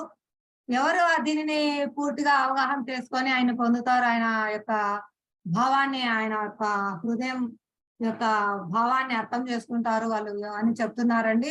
నా భక్తులు మాత్రమే దీనిని పూర్తిగా అవగాహన చేసుకొని నా భావమును పొందుదురు. చాలా సీక్రెట్, పరమ రహస్య జ్ఞానం. అందుకే రాజవిద్య జ్ఞానం అక్కడ చెప్పారు కానీ 9వ అధ్యాయంలో ఇది చాలా చాలా రహస్యమైన జ్ఞానము. నీవు నా స్నేహితుడు, నాకు మిక్కిలి ప్రియము ఆగుటచే నేను నీకు ఇది వివరిస్తున్నాను. ఎవరు ప్రియమైతారండి? భగవద్భక్తులు. ఆయన ఎవరైతే ఆశ్రయిస్తారో వాళ్ళందరూ ప్రియమే అండి. ప్రతి ఒక్కరూ ప్రియమే భగవంతునికి. కాబట్టి అన్ని జీవుల హృదయాల్లో పరమాత్మగా ఉన్నారు. అన్నిటికీ ఆహారం ఇస్తున్నారు, అన్నిటినీ పోషిస్తున్నారు, అన్నిటినీ రక్షిస్తున్నారు. కానీ ఎవరైతే పూర్తిగా తననే ఆశ్రయించి ఉంటారో వాళ్ళ పట్ల ఇంకా ఎక్కువ ఉంటుంది అన్నమాట. ఇప్పుడు ఒక తల్లికి 4 పిల్లలు ఉన్నారండి. అందులో ఒకరు శారీరకంగా మానసికంగా చాలా అవిటితనంతో బాధపడుతూ మంచంలో పడి ఉంటారు. ఆ అవిటి బిడ్డపై ఎక్కువ ప్రేమ కురిపిస్తారనమాట. ఎందుకు? సంపూర్ణంగా తనపై ఆధారపడి ఉంది ఆ బిడ్డ. తను తినిపిస్తేనే తినగలదు, తను స్నానం చేయిస్తేనే స్నానం చేయగలదు, తను కూర్చోబెడితేనే కూర్చోగలదు, తను తను కేర్ తీసుకుంటేనే, తను జాగ్రత్త తీసుకుంటేనే ఆ బిడ్డ సర్వైవ్ అవుతుంది అనమాట. అంటే తనపై సంపూర్ణంగా ఆధారపడి ఉంది. ఎవరైతే సంపూర్ణంగా భగవంతునిపై ఆధారపడతారో వాళ్ళ యోగక్షేమాలన్నీ నేనే చూసుకుంటానని చెప్తున్నారు భగవంతుడు. అనన్య చింతయంతో మాం ఏ జనా పర్యుపాసతే తేషాం నిత్యాభియుక్తానాం యోగక్షేమం వహామ్యం. వారి యొక్క యోగక్షేమాలన్నీ తానే స్వయంగా చూసుకుంటారండి. ఎవరు సంపూర్ణంగా ఆధారపడతారు? అనన్య చింతయంతోనా, నిరంతరం నన్నే స్మరిస్తూ ఉండేవారు నా భక్తులు. వాళ్ళు మాత్రమే దీన్ని అర్థం చేసుకుంటారు పూర్తిగా, వాళ్ళే నన్ను పొందుతారు అని చెప్తున్నారు. ఇది చాలా సులభం అండి. భక్తి చేయడం ఏదో కష్టం కాదు. మనం ఎక్కడుండాలో అక్కడమే ఉండొచ్చు. మన గృహం కార్యక్రమాలు, మన స్టడీస్ కానీ, మన వ్యాపారం కానీ, మన ఉద్యోగం కానీ అన్ని మనం చేసుకోవచ్చు. మనం ఉన్న ప్లేస్ లోనే మనం ఉండి భక్తి చేసుకోవచ్చు. చాలా సుసుఖం కర్తం అవ్యయం ఇది. చాలా ఆచరించడానికి సులభయోగ్యమైంది. హరే కృష్ణ కృష్ణ కృష్ణ హరే హరే, హరే రామ రామ రామ హరే హరే అని హరే కృష్ణ మహామంత్రాన్ని, హరినామాన్ని కీర్తించడం ద్వారా ఎక్కడున్నా సులభంగా మనం ఈ భక్తి యోగం చేయవచ్చు అన్నమాట. ఇందులో ఏమైనా కష్టం ఉందా ఎవరికైనా? హరే కృష్ణ మాతాజీ, ఇబ్బంది ఉందా ఇందులో ఏమైనా? హరే కృష్ణ మాతాజీ, ఏం లేదు మాతాజీ. హరే కృష్ణ, ధన్యవాదాలు. ఇంకా ఈ శ్లోకం ఎవరైనా చదువుతారా? 13వ అధ్యాయం 20వ శ్లోకం. హరే కృష్ణ మాతాజీ. హరే కృష్ణ. మరియు పురుషము ఆరంభము లేనివి అనాది, ప్రకృతిం పురుషం చైవ విద్యనాది ఉభావపి, వికారాంశ గుణాంశ్చైవ విద్ధి ప్రకృతి సంభవాన్. భౌతిక ప్రకృతి మరియు జీవులు రెండును అనాది అని తెలుసుకొనవలెను. వాని ఎందలి సకల పరివర్తనములు మరియు భౌతిక గుణములనవి భౌతిక ప్రకృతి నుండి ఉద్భవించినవి. 13వ అధ్యాయం ప్రకృతి, పురుషుడు, చైతన్యం. హరే కృష్ణ, ధన్యవాదాలు మాతాజీ. ఈ భౌతిక ప్రకృతి అంటే తెలుసుకున్నాం కదండి మనము.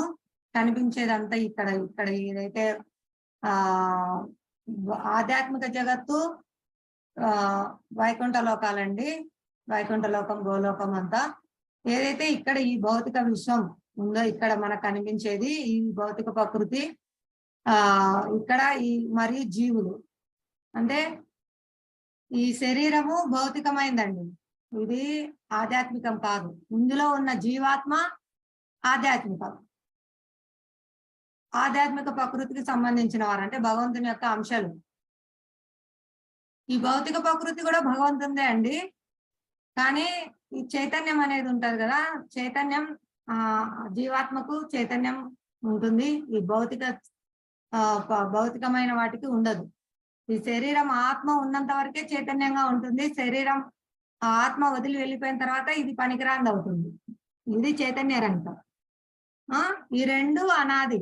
ఈ భౌతిక ప్రకృతి అంటే అనంతంగా ఈ భౌతిక ప్రకృతి ఉంది, జీవులు ఉన్నారు.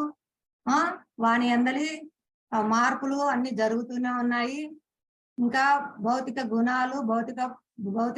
గుణాలన్నీ భౌతిక ప్రకృతి నుండే ఉద్భవించినవి. భౌతిక గుణాలు ఇప్పుడు చెప్పుకున్నాం కదండి, సత్వగుణము, రజోగుణము, తమో గుణము, ఇవి భౌతిక గుణాలు. ఇవన్నీ భౌతిక ప్రకృతి నుంచే ఉద్భవించాయి.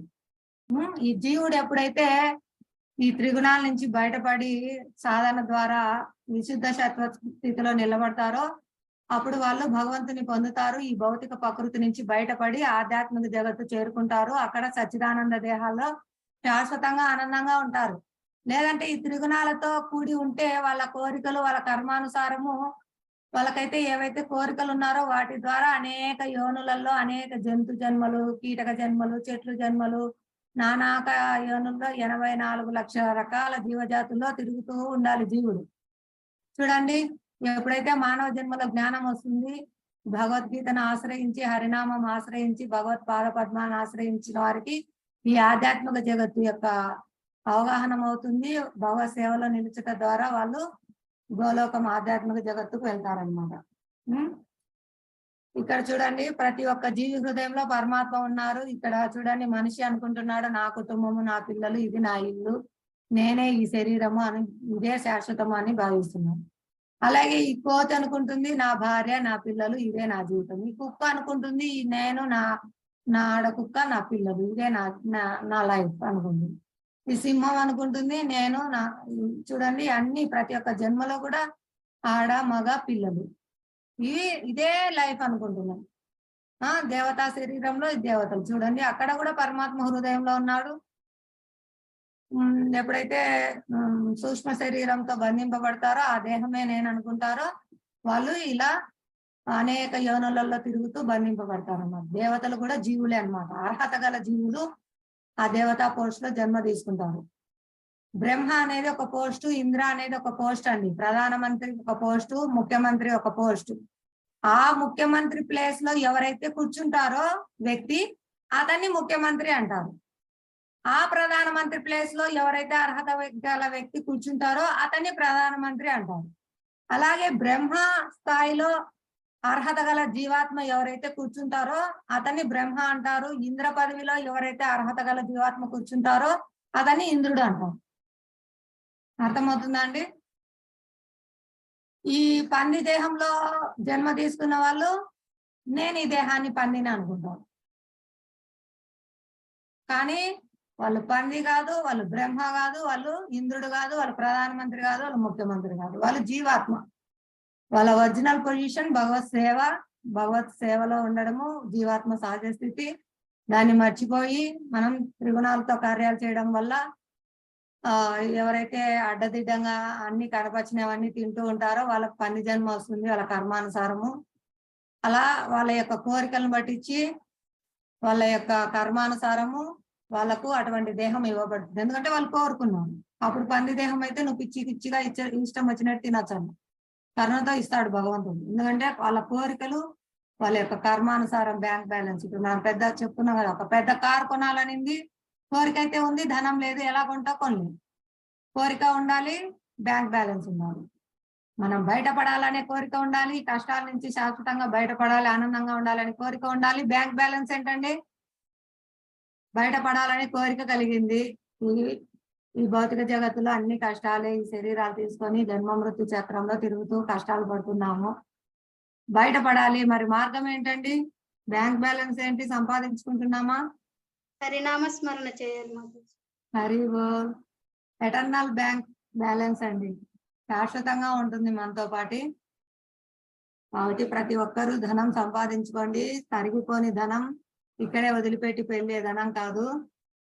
శాశ్వతమైన ధనం మనతో పాటు ఉంటుంది, మనల్ని చాలా ఆనందంగా ఉంచుతుంది. ఇప్పుడు మాతా చెప్పారు కదా, జపం చేసుకునే రోజు, జపం బాగా జరిగిన రోజు, జరగని రోజు కూడా నాకు తేడా తెలుస్తుంది మాతాజీ అంటున్నారు.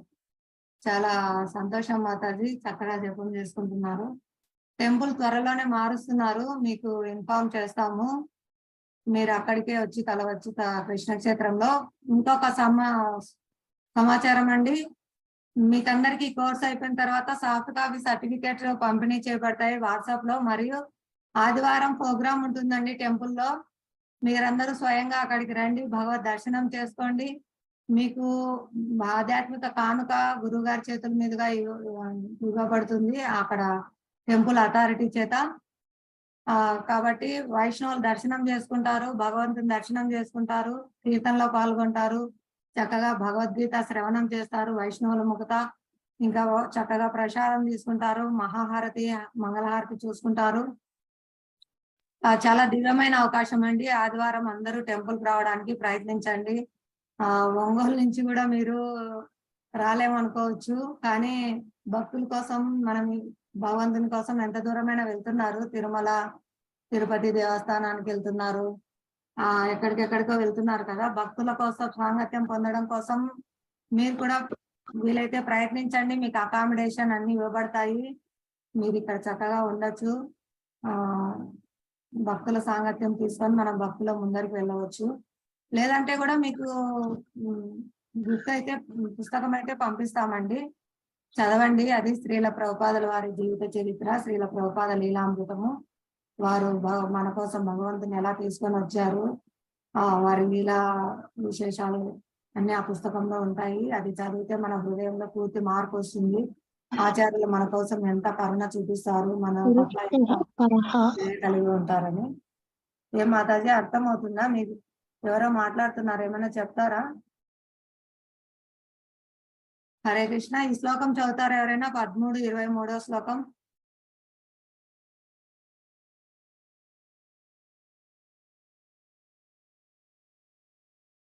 శ్రీలక్ష్మి మాత, హేమలత మాత చదవండి. ఉపద్రష్టానుమంత చ భర్త భోక్త మహేశ్వరః పరమాత్మేతి చాప్యుక్తో దేహేస్మిన్ పురుషః పరః. అయినను ఈ దేహమునందు దివ్య ప్రభువును, దివ్య యజమానుడను, పర్యవేక్షుడను, అనుమతించువాడును, పరమాత్మగా ప్రసిద్ధి నొందిన వాడను అగు దివ్య భోక్త మరి ఒకడు కలడు. హరే కృష్ణ. హరే కృష్ణ మాత, ధన్యవాదాలు.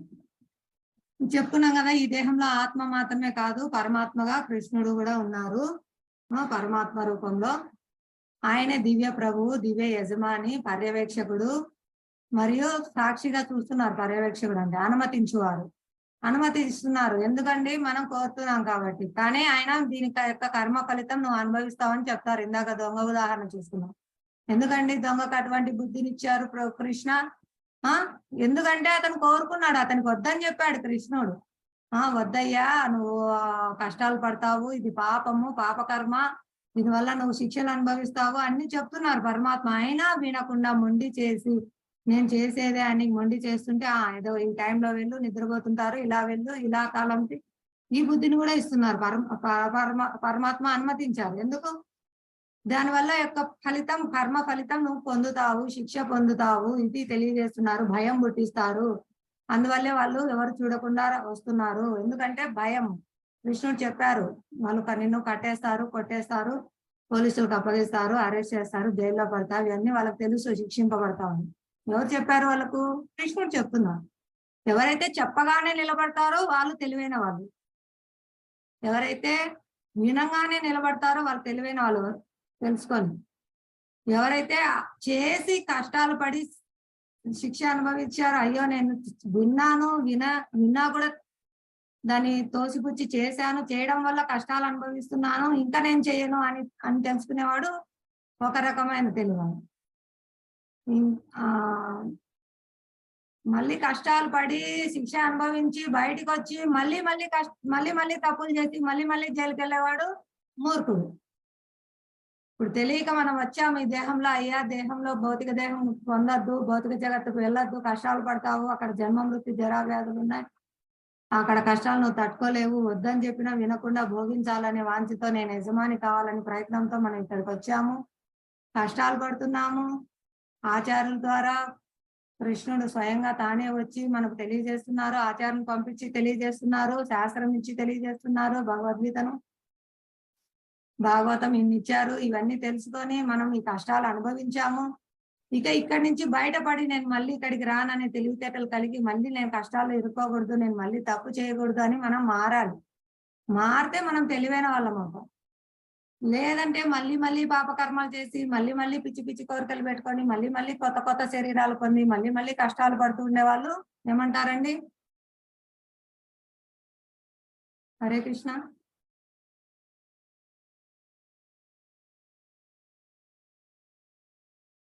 లెస్ ఇంటెలిజెన్స్ అండి, మళ్ళీ కష్టాలు పొందేవాళ్ళు. కాబట్టి మనం తెలుసుకోవాలి, ఆచరించాలి. జ్ఞానం తెలుసుకున్నాము, విజ్ఞానం ఆచరించాలి, ప్రాక్టికల్స్. ఇలా భగవంతుడు సాక్షిభూతుడు, మన కర్మలకు మరియు అనుమతించేవారు, మరియు పరమాత్మగా ప్రసిద్ధి నొందిన వారు అగు దివ్య భోక్త. ఆయనే భోక్త, అన్నిటికీ యజమాని ఆయనే, అన్నిటిని పోషించేది ఆయనే. ఇది మనం తెలుసుకోవాలి. అది నేనే అని భగవంతుడు తెలియజేస్తున్నారు. నువ్వు కాదు, మరి ఒకరు ఉన్నారు, అది నేనే అని. ఇక్కడ చూడండి, ప్రకృతి ఇక్కడ ఈ భౌతిక జగత్తులో భౌతిక ప్రకృతి, దీన్ని వినియోగించుకుంటున్నాం మనం, ఈ శరీరాన్ని అన్నిటినీ. ఈ పురుష భోక్త అండి, ఈ భౌతిక ప్రకృతి యొక్క యజమాని కృష్ణుడు. కానీ మనం పురుష కావాలని ప్రయత్నిస్తున్నాం, యజమాని కావాలి, భోగించాలి అని. కానీ భగవంతుడు భోక్త. క్షేత్రం ఈ దేహం అండి. మనం భోక్త, జీవాత్మ భోక్త కావాలని ప్రయత్నిస్తున్నాడు, కానీ భోక్త కాదు, కానీ ప్రయత్నం చేస్తున్నాడు. అందువల్ల కష్టాలు పొందుతాయి. ఈ దేహంలో దీన్ని భోగించాలని, దీని ద్వారా భోగించాలని, కానీ ఇది కష్టాలే ఇస్తుంది దేహం మనకి. క్షేత్రజ్ఞ, దేహంలో ఉన్నవారు జీవాత్మ ఉన్నారు, జీవాత్మతో పాటు పరమాత్మ ఉన్నారు. జ్ఞానం ఏంటండి? దేహము, జీవాత్మ మరియు పరమాత్మను గురించి అర్థం చేసుకుంటా. జ్ఞేయం ఏంటండి? జీవాత్మ ఎవరు, పరమాత్మ ఎవరు, జీవాత్మకు పరమాత్మకు మధ్య గల సంబంధం ఏంటి, ఆ సంబంధంలో మనం ఎలా వర్తించాలి, ఎలా నడుచుకోవాలి, ఇది మన యొక్క లక్ష్యం. ఈ జ్ఞానం ద్వారా మనం పొందవలసింది, లక్ష్యం చేయవలసింది ఇది తెలుసుకొని ఆచరించడం అండి. భగవద్గీత 13వ అధ్యాయం 26వ శ్లోకం ఎవరైనా చదువుతారా అండి? చకచక ఆన్ చేసుకొని చదవండి.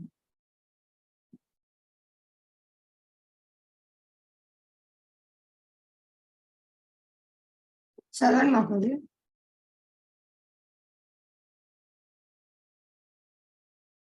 హరే కృష్ణ. సుష్మా మాతాజీ చదువుతారా?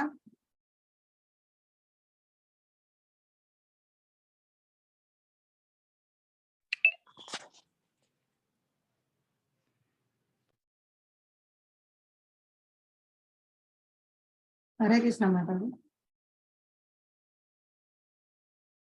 ఎవరు చదవరా?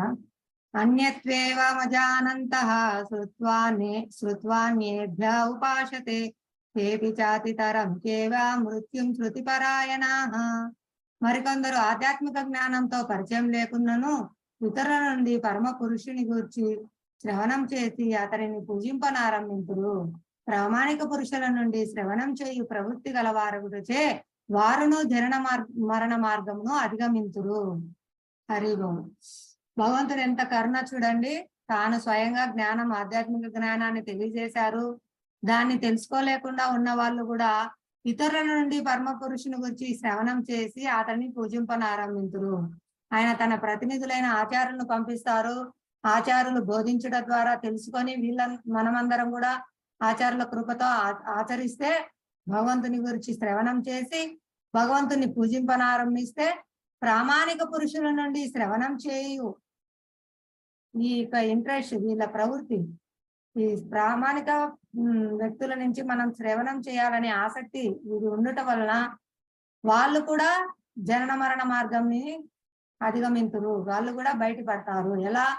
ఆచార్యులు చెప్పిన మార్గంలో నడుచుకోవడం, వాళ్ళ చెప్పిన సూచనలు స్వీకరించడం, ఇవన్నీ చేస్తే వాళ్ళ నుంచి వినడము, విన్నదాన్ని ఆచరణలో అమలు పరచడానికి ప్రయత్నించడము, దీని ద్వారా మనం భగవంతుని గురించి భగవంతుని పూజింపనారంభిస్తాం. భగవంతుని గురించి బాగా పూర్తిగా తెలుసుకుంటాము ఆచార్యుల కృపతో. ఆ విధంగా తెలుసుకొని మనం భగవంతుని పూజింపనారంభిస్తే వాళ్ళు కూడా జనన మార్గం, మరణ మార్గాన్ని అధిగమిస్తారు, బయటపడతారు అని భగవంతుడు ఎంతో కరుణతో ఇక్కడ మళ్ళీ మనకు ఆశ్వాసం ఇస్తున్నారు. వైష్ణవుల కృప అన్నమాట. కాబట్టి వైష్ణవుల సాంగత్యం దుర్లభం అండి. వైష్ణవుల నుంచి శ్రవణం చేయడం అందరూ సద్వినియోగం చేసుకోండి. దయచేసి టెంపుల్కి రండి. ఇక్కడ ఇంకొక స్టోరీ ఇచ్చారండి. చెప్పులు కుట్టువాడు మరియు బ్రాహ్మణి యొక్క సంభాషణ. ఒకసారి నారద మహర్షి మామూలుగా ఆయన త్రిలోక సంచారి, ప్రతి ఒక్క కింద లోకాలు పై లోకాలు అన్ని సంచరిస్తూ భగవంతుని లీలలు గానం చేస్తూ అందరినీ భక్తులుగా మార్చివేస్తూ ఉంటారు.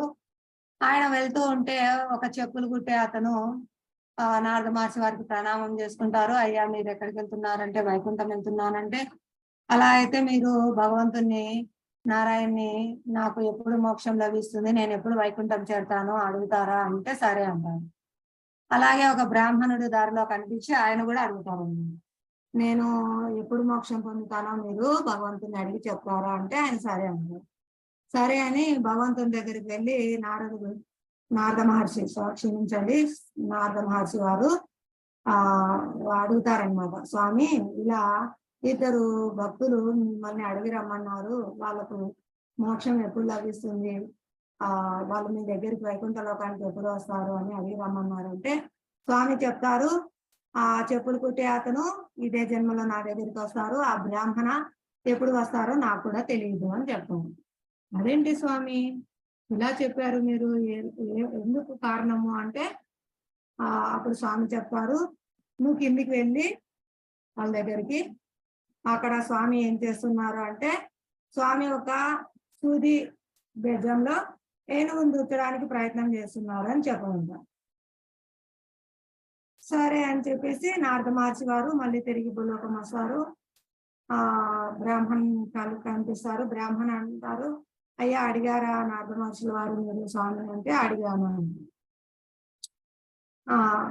అప్పుడు ఏమంటారంటే స్వామి వారు కుశలమా, ఏం చేస్తున్నారు స్వామివారు మీరు వెళ్ళేసరికి అని అడుగుతాను. స్వామివారు ఒక సూది బెజ్జంలో ఏనుగును దూచడానికి ప్రయత్నం చేస్తున్నారు అంట. అరే ఏంటండి మీరు ఏం చెప్తున్నారు నారద మహర్షి గారు, ఎక్కడైనా సూది బెజ్జంలో ఏనుగును దూరుస్తారా, ఏం చెప్తున్నారు మీరు, అసలు ఏదైనా సాధ్యమయ్యే పని ఏదైనా చేస్తారు కానీ అలాంటివి ఎందుకు చేస్తారు, అలా ఎవరైనా ప్రయత్నం చేస్తారా, సూది బెజ్జంలో ఎక్కడైనా ఏనుగు దూరుతుందా అని సందేహం వ్యక్తం చేస్తారు. అప్పుడు ఏం చెప్పారు స్వామి నాకంటే, నువ్వు ఎప్పుడు వైకుంఠానికి వస్తావో ఆయనకు తెలియదంట, ఇంకా నువ్వు చాలా జన్మలు వేచి ఉండాల్సి వస్తుంది అని చెప్తారు. మళ్ళీ ఈ చెప్పులు కుట్టే అతని దగ్గరికి వస్తారు. ఈయన అడుగుతారు అయ్యా నమస్కారము స్వామివారు కుశలమా, స్వామివారు ఏం చేస్తున్నారు మీరు వెళ్ళేసరికి అని. అంటే వాళ్ళ ప్రేమతో అండి, స్వామివారు ఎల్లప్పుడూ కుశలమే, భక్తులు ఎల్లప్పుడూ కుశలమే, వాళ్ళ యొక్క ప్రేమతో అలా అడుగుతారన్నమాట. అప్పుడు చెప్తారు నారద మహర్షి ఇదే సమాధానం, సూది బెజ్జంలో ఏనుగును దూచడానికి ప్రయత్నిస్తున్నారు. అరే ఇంకా ప్రయత్నించడం ఏంటి, నా స్వామి ఎప్పుడో దూచేసింటారు అంటారు. అరే నువ్వు ఎలా నమ్ముతున్నావు ఇది, సూది బెజ్జంలో ఏనుగు దూచడం ఎక్కడైనా సాధ్యమైన విషయమైనా అసలు అంటారు. అరే ఎందుకు సాధ్యం కాదు స్వామి, నా స్వామికి ఏమైనా సాధ్యమే, నేను ఎప్పటి నుంచో ఈ మర్రి చెట్టు కింద కూర్చొని చెప్పులు కుడుతున్నాను, ఈ మర్రి చెట్టుకు ఎన్నో విత్తనాలు వస్తున్నాయి, ఆ విత్తనంలో మళ్ళీ ఎన్నో మర్రి చెట్లు ఉన్నాయి, దాగి ఉంచారు నా స్వామి, ఆ విత్తనం మొలిస్తే మళ్ళీ ఒక మర్రి చెట్టు వస్తుంది, అంత పెద్ద చిన్న విత్తనంలో అంత పెద్ద మర్రి చెట్టును ఉంచారు నా స్వామి, ఎందుకు చేయలేరు నా స్వామి, ఏమైనా చేయగలరు. ఇది భక్తుల విశ్వాసం అండి. వాళ్ళు పూర్తిగా అవగాహన కలిగి ఉంటారు భగవంతుని యొక్క శక్తి సామర్థ్యాలు, కళ్ళెదుటిగా వాళ్ళు చూపిస్తున్నారు. ఒక చిన్న మర్రి గింజలో అంత పెద్ద మర్రి చెట్టునే దాచి ఉంచారు స్వామి. ఈ అనంత కోటి బ్రహ్మాండాలన్నీ గాలిలో తేలియాడుతున్నాయి. నా స్వామి చేయలేని కార్యం ఏముంటుంది, నీటిలో రాళ్ళని తెలుస్తారు, గోటి మీద గోవర్ధనగిరి పర్వతాన్ని ఎత్తుతారు, ఏమైనా చేస్తారు నా స్వామి. ఎందుకు, ఆయన సర్వశక్తిమంతుడు.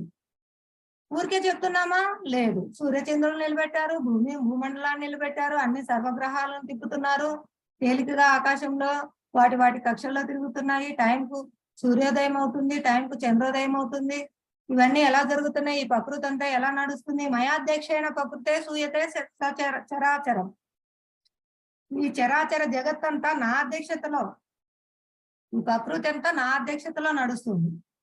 భగవంతుడు చెప్పారు. ఈ ప్రకృతికి యజమాని ఎవరండి, భగవంతుడు. భగవంతుడు చెప్పినట్లు ప్రకృతి నడుస్తుంది. ఇది ఎవరైనా తెలుసుకుంటారు. ఎవరైతే భక్తుల్ని ఆశ్రయిస్తారో, భక్తుల నుంచి వింటారో వాళ్ళు మాత్రమే అర్థం చేసుకుంటారు. వాళ్ళే భగవంతుని యొక్క అచింత శక్తిని గురించి తెలుసుకుంటారు. భగవంతుడు ఏమైనా చేస్తారు, ఏమైనా చేయగలరు, ఆయన చేసే కార్యాలు ఎవరు చేయలేరు. భూత భవిష్యత్ వర్తమాన కాలంలో ఎవరు చేయలేని అసాధారణ కార్యాలు భగవంతుడు చేస్తారు. భగవంతుడు సర్వశక్తిమంతుడు, ఇవన్నీ ఎరిగి ఉంటారు కాబట్టి వాళ్ళు వెంటనే భగవద్ధామం వెళ్తున్నారు. చెప్పులు కుట్టే అతను చూడడానికి చదువు లేదు, చెప్పులు కుట్టుకుంటున్నారు, చూడడానికి నీచ కులంలో జన్మించారు అనుకుంటారు, అనాగరికుడు అనుకుంటారు. కానీ ఆయన అచంచలమైన భక్తి కలిగి ఉన్నారు, భగవంతుని యొక్క శక్తి సామర్థ్యాల పట్ల సంపూర్ణ విశ్వాసం కలిగి ఉన్నారు. కాబట్టి ఆయన వెంటనే అదే జన్మలో భగవద్ధామం వెళ్తున్నారు. కానీ చదువుకున్నారు, బ్రాహ్మణుడు, వేదాలు చదివారు, విశ్వాసం లేదు. కాబట్టి ఆయన ఎప్పుడు వెళ్తారో నాకే తెలియదని భగవంతుడు చెప్పారు. ఇదండి మనం చదువుతో కాదు సంబంధము, భగవంతుని యొక్క శక్తి సామర్థ్యాలు మనకు తెలియదు, ఆచార్యులు తెలియజేస్తున్నారు. అంటే తెలియదు అంటే చూపిస్తున్నారు భగవంతుడు కొన్ని కొన్ని వాటి ద్వారా మనకి. ఇప్పుడు చూడండి అతనే చెప్తున్నారు, మూర్ఖంగా ఏం నమ్మట్లేదు. ఒక మర్రి గింజలోనే ఎన్నో మర్రి చెట్లను దాచి ఉంచారు నా స్వామి. ఆయన ఇంత పెద్ద మర్రి చెట్టును ఒక చిన్న మర్రి విత్తనంలో దాచిపెట్టాడు. దాని నుంచి ఒక పెద్ద మర్రి వృక్షం వస్తుంది. ఏమైనా చేయగలడు నా భగవంతుడు అని ఎంత యుక్తంగా తెలియజేస్తున్నారు. యుక్తంగా, మూఢవిశ్వాసం కాదండి. వాళ్ళు తెలుసుకున్నారు జ్ఞానం యుక్తంగా. స్వామి ఏమైనా చేయగలరు, స్వామి సర్వశక్తివంతుడు. ఇది మనకు పూర్తిగా తెలియకపోయినా భగవంతుని అనుగ్రహం ద్వారా మనకు అంటే ఆయన ఇచ్చినా కూడా మనం స్వీకరించకుండా అర్థం చేసుకోలేకపోయినా మళ్ళీ మన కోసం ఆచారాలను పంపిస్తున్నారు, శాస్త్రాలను పంపిస్తున్నారు, మళ్ళీ మళ్ళీ మనల్ని పిలిపిస్తున్నారు, నా దగ్గరికి రండి, నన్ను పూజించండి, ఈ విధంగా నన్ను పొందండి అని. కాబట్టి మనం దీన్ని సద్వినియోగం చేసుకోవాలి. ఈ అధ్యాయం యొక్క పునఃసమీక్ష అండి. అర్జునుడి ప్రశ్నలు, ఈ క్షేత్రం ఏమిటి, క్షేత్రజ్ఞుడు ఎవరు, ఇదంతా దీని గురించి అడిగారు. కృష్ణుడు దానికి సమాధానం చెప్తున్నారు. ఈ దేహమే క్షేత్రము మరియు దేహం నెరిగిన వాడు క్షేత్రజ్ఞుడు అని దీని అంతటిని గురించి వివరించారు. క్షేత్రం అనేది, దేహం అనేది శాశ్వతం కాదు. అంశాలు, క్షేత్రం యొక్క కార్యకలాపాలు మరియు పరస్పర చర్యలు. ఈ దేహంతో మనం ఏమేమి చూస్తాము, పంచభూతాలు, జ్ఞానేంద్రియాలు, కర్మేంద్రియాలు, జ్ఞానేంద్రియాలు పొందే ఇంద్రియార్థాలు, సూక్ష్మ శరీరం, మనసు, బుద్ధి, అహంకారము, ఇవన్నీ మనల్ని ఎలా బంధిస్తాయి, ఎలా బంధ విముక్తుని చేస్తాయి, ఇవన్నీ కూడా మనం తెలుసుకున్నాము. కృష్ణుడు జ్ఞేయం, లక్ష్యం గురించి వివరిస్తున్నారు. నా భక్తులు మాత్రమే ఈ దేహాన్ని, జ్ఞానాన్ని, జ్ఞేయాలు, లక్ష్యాన్ని గురించి పూర్తిగా అవగాహన చేసుకోగలరు అని చెప్తున్నారు. భక్తుల ద్వారా వినడం ద్వారా అర్థం అవుతుందండి పూర్తిగా. అది ముఖ్యమైనది ఇక్కడ. భక్తులు అర్థం చేసుకుంటారు. భక్తుల ద్వారా శ్రవణం చేసిన వారు కూడా ఈ జన్మ మృత్యు మార్గాన్ని అధిగమిస్తారు. కృష్ణుడు ప్రకృతి మరియు పురుష వారి యొక్క కలయిక గురించి వివరిస్తున్నారు. అన్ని మంచి మరియు చెడు సంఘటనలు భౌతిక ప్రకృతి నుండి ఉద్భవించుచున్నవి. సర్వోన్నత పురుషుడు ఎప్పుడు సాధారణ పురుషుడ బంధనంలో చిక్కుకోడు. ఈ విజ్ఞానాన్ని అర్థం చేసుకోవడానికి భక్తులు సులభమైన మరియు ఉత్తమమైన మార్గము భక్తులు ఇస్తారండి. భక్తుల దగ్గరికి వెళ్ళడం ద్వారా మనకు భక్తి లభిస్తుంది. ఇది యొక్క అధ్యాయం యొక్క సారాంశము. ఈ జయవాక్యం వాచకం ఇతే ఉదేతి భావతో నామ స్వరూపాధ్యాయం పూర్వాస్మత్ పరం ఇవ హంతకరణం తరుణం తత్రాపి జనిమహే యష్ తస్మిన్ విహిత పరాధ నివహ ప్రాణి సమంతాద్ భవేద్ అశ్వనేదం ఉపాస్య సోపి తదానందం బుధౌ మధ్యతి. కృష్ణనామాష్టకం 6వ శ్లోకం. భావము, ఓ పరిశుద్ధ నామమా, ఓ పరిశుద్ధ నామం గురించి ప్రార్థిస్తున్నాను. మీరు 2 రూపాలలో వ్యక్తమవుతురు. ఒకటి పరిశుద్ధ నామంచే వివరించబడిన పరమ వ్యక్తి, ఇంకోటి పరిశుద్ధ నామం యొక్క ధ్వని స్పందన. చెప్పుకున్నాం కదా, మనం భగవంతుని యొక్క నామంకు భేదం లేదు. 2 రూపాల్లో ప్రకటమవుతున్నారు. స్వయం భగవానే నామరూపంలో ప్రకటమవుతున్నారు. మొదటి రూపం కంటే 2వ రూపం మరింత కరుణతో ఉంటుందని మనకు తెలుసు. ఎందుకంటే ఒక వ్యక్తి మీ మొదటి రూపంపై అనేక అపరాధం చేసినప్పటికీ ఆయన 2వ వ్యక్తి తన స్వరంతో మీ 2వ రూపాన్ని సేవిస్తూ ఆనంద సాగరంలో మునిగిపోతాడు. మనం స్వయం భగవానునికి సేవలో గాని అపరాధాలు చేయొచ్చండి, కానీ నామం చేయడం ద్వారా అపరాధం నుంచి బయటపడతాం.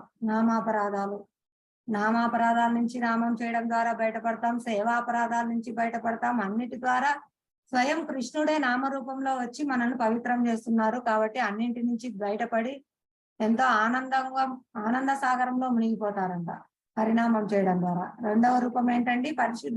శుద్ధనామం యొక్క ధ్వని స్పందన. ఈ యొక్క హరే కృష్ణ కృష్ణ కృష్ణ హరే హరే హరే రామ రామ రామ హరే హరే నామాన్ని జపించడం ద్వారా మనము పరిశుద్ధం అవుతాము, ఆనంద సాగరంలో మునిగిపోతారు అని భగవంతుడు ఇక్కడ మనకు ఆశ్వాసం ఇస్తున్నారు. ఖచ్చితంగా అందరూ పరిణామం జపించండి, తరించండి, ఆనందించండి. ఈ యొక్క కోర్స్ చేయడం ద్వారా మీకు సర్టిఫికేట్ ఇవ్వబడుతుందండి. సాఫ్ట్ కాపీ సర్టిఫికేట్ వాట్సాప్ లో పంపించబడుతుంది. మీరు మీ యొక్క భగవద్గీత కాపీని ఇంకా చిన్న పుస్తకాలను శ్రీమద్ భాగవతం సెట్ను తీసుకోండి. ఇది మనకు అత్యంత ఉన్నతమైన ఆ ఒక నిధి అండి. నిధి అంటే చాలా ఉంటుంది నిధి. ఈ ఆనంద నిధిని మీరు పొందండి. ప్రతి ఒక్కరి ఇంట్లో తప్పనిసరిగా శ్రీమద్ భాగవతం ఉండాలి. మీరు సకల చింతల నుంచి బయటపడతారు, ఆనందంగా ఉంటారు. మీరే కాదు, మీ జనరేషన్, మీ బంధువులు ఎవరు చదివినా, మీ స్నేహితులు ఎవరు చదివినా, మీ బిడ్డలు, మీ మనవళ్ళు, మనవరాళ్ళు, ముని మనవళ్ళు అందరూ చదవచ్చండి. అందరూ లాభం పొందుతారు. అందరూ భగవంతుని సేవ పొందుతారు. గోలోకం ధామం పొందుతారు. పాప జీవనంలో చిక్కుకోకుండా నరకాప్రాయమైనటువంటి ఈ జీవితంలో కష్టాలు, మళ్ళీ జీవితంలో కష్టాలు పొందకుండా శాశ్వతంగా ఆనందంగా ఉంటారు. కాబట్టి అందరూ దయచేసి శ్రీమద్ భాగవతం సెట్ తీసుకోండి. మీరు కావాలంటే మమ్మల్ని సంప్రదించండి, మీకు పంపిస్తాము, మేము కొరియర్ చేస్తాము. ప్రతి ఒక్కరూ తీసుకోవాలండి. ఇది అమల పురాణము సూర్యునిలాగా మన అజ్ఞానాంధకారాన్ని తొలగిస్తుంది. స్వయం కృష్ణుడు స్వధామం వెళ్ళిన తర్వాత మనకు ఆనందం ఇవ్వడానికి స్వయం కృష్ణుడే భాగవత పురాణంలో ఉదయించారు. సూర్యునిలాగా మన హృదయాల్లో విప్లవాత్మకమైన మార్పును తీసుకొస్తుంది. హరే కృష్ణ. ధన్యవాదాలు. ఇప్పుడు ప్రొద్దుటూరు ఇస్కాన్ వారి అడ్రస్ అండి. ఇక ఒక 3-4 రోజుల్లో మార్పు చెందుతుంది. తర్వాత నెక్స్ట్ ఇప్పుడు ఉన్న అడ్రస్ కాకుండా కొత్త అడ్రస్ వివరాలు తర్వాత చెప్తాము. మీకు ఏమైనా ప్రశ్నలు అంటే చెప్పండి, సమాధానం చెప్పడానికి ప్రయత్నం చేస్తాము. ఇప్పుడు చెప్పుకున్న వాటిలో ఏమన్నా ఉన్నాయండి మీకు సందేహాలు, మీ అభిప్రాయాలు తెలియజేయండి.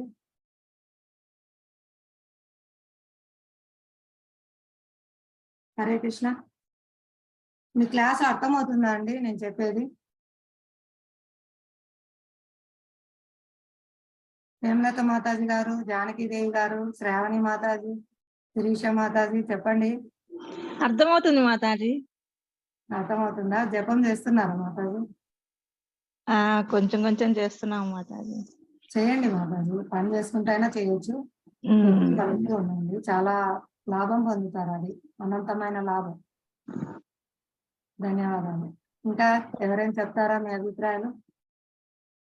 ఇంకా మీ ఫ్రెండ్స్ కి, మీ బంధువులకి తెలియజేయండి. వాళ్ళు కూడా భగవద్గీత జ్ఞానం క్లాస్ లో చేరి వాళ్ళు కూడా కృష్ణుని సేవించడానికి, కృష్ణ నామం పలకడానికి అవకాశం ఇవ్వండి. మిగతా వాళ్ళని కూడా చేర్పించండి మీ తరపున. అది పెద్ద పరోపకారం అండి. భగవంతునికి ఇష్టమైన సేవ ఈ గీతా జ్ఞానాన్ని ప్రచారం చేయడము. మీరు భగవంతునికి ప్రియమైన వారు అవుతారు. ఎవరైనా చెప్తారా, మాట్లాడతారా? ఇంకా మీకు ఏమైనా సందేహాలు ఉన్నాయా? మీ అభిప్రాయాలు తెలియజేయండి. ఇది ఓన్లీ సింగిల్ సైడ్ కాదండి. ఒకరు చెప్తుంటే అందరూ వినాలని కాదు, మీరు కూడా ఇన్వాల్వ్ కావాలి. మీ అభిప్రాయాలు చెప్పండి, మీ డౌట్స్ చెప్పండి. మీకు ఎటువంటి డౌట్స్ రావడం లేదా క్లాస్ వింటూ ఉంటే? ఏదైనా అడగండి, పర్వాలేదు. మీరు అడగడం వల్ల ఇంకా 10 మంది తెలుసుకుంటారు. మనం తెలుసుకుంటాము, ఇంకా 10 మందికి చెప్పగలుగుతాము.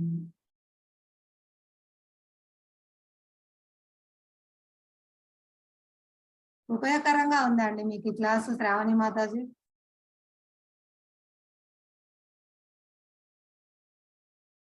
హరే కృష్ణ. జానకీదేవి మాతాజీ గారు, భవానీ మాతాజీ, ఇంకా ఎవరెవరు ఉన్నారు పార్టిసిపెంట్స్? అందరూ మాట్లాడండి.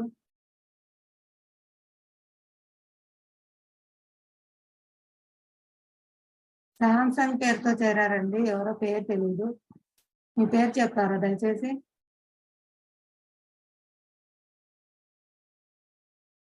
శాంసంగ్ ఫోన్ తో జాయిన్ అయ్యారు. నేమ్ లేదు ఇక్కడ. మీ నేమ్ చెప్తారా, పేరు? హరే కృష్ణ మాతాజీ.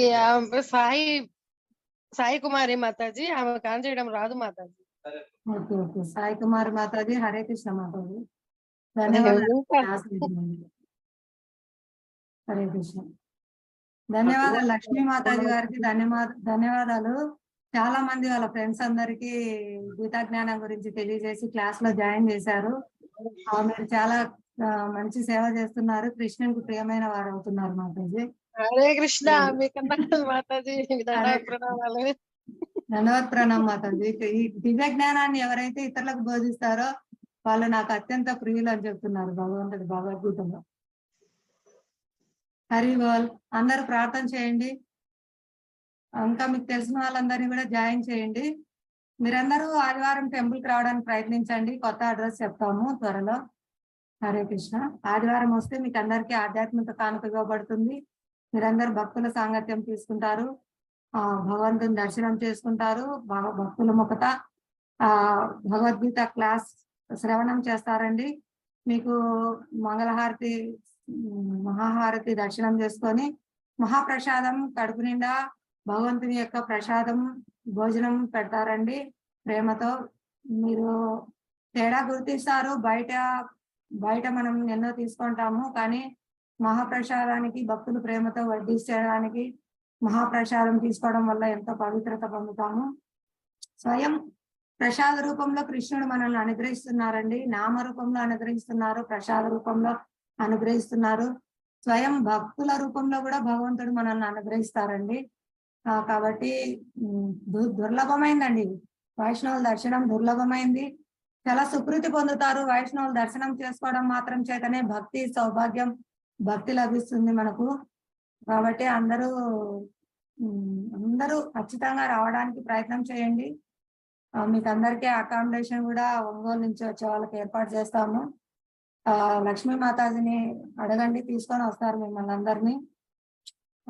ఒక్కరోజైనా ఉండి వెళ్ళండి, మళ్ళీ ఒకరోజు ఉండి వెళ్ళిపోవచ్చు. మీరు ఎక్కడికైనా దర్శనానికి వెళ్తున్నారు కదా తీర్థయాత్రలకు, భక్తులు ఎక్కడ ఉండి భగవత్ కథ చర్చిస్తారో అదే తీర్థయాత్ర అండి. తీర్థయాత్రలన్నీ అక్కడికి వచ్చి జనులందరూ తమలో కడుక్కున్న పాపాలన్నీ భక్తుల ముఖత కథాశ్రవణము, నామం, హరినామం, భజన చేసే చోటుకి వచ్చి అవి వాటిలో జనులందరూ కడుక్కునే పాపాలన్నీ తీర్థాలన్నీ అక్కడికి వచ్చి కడుక్కుంటాయండి.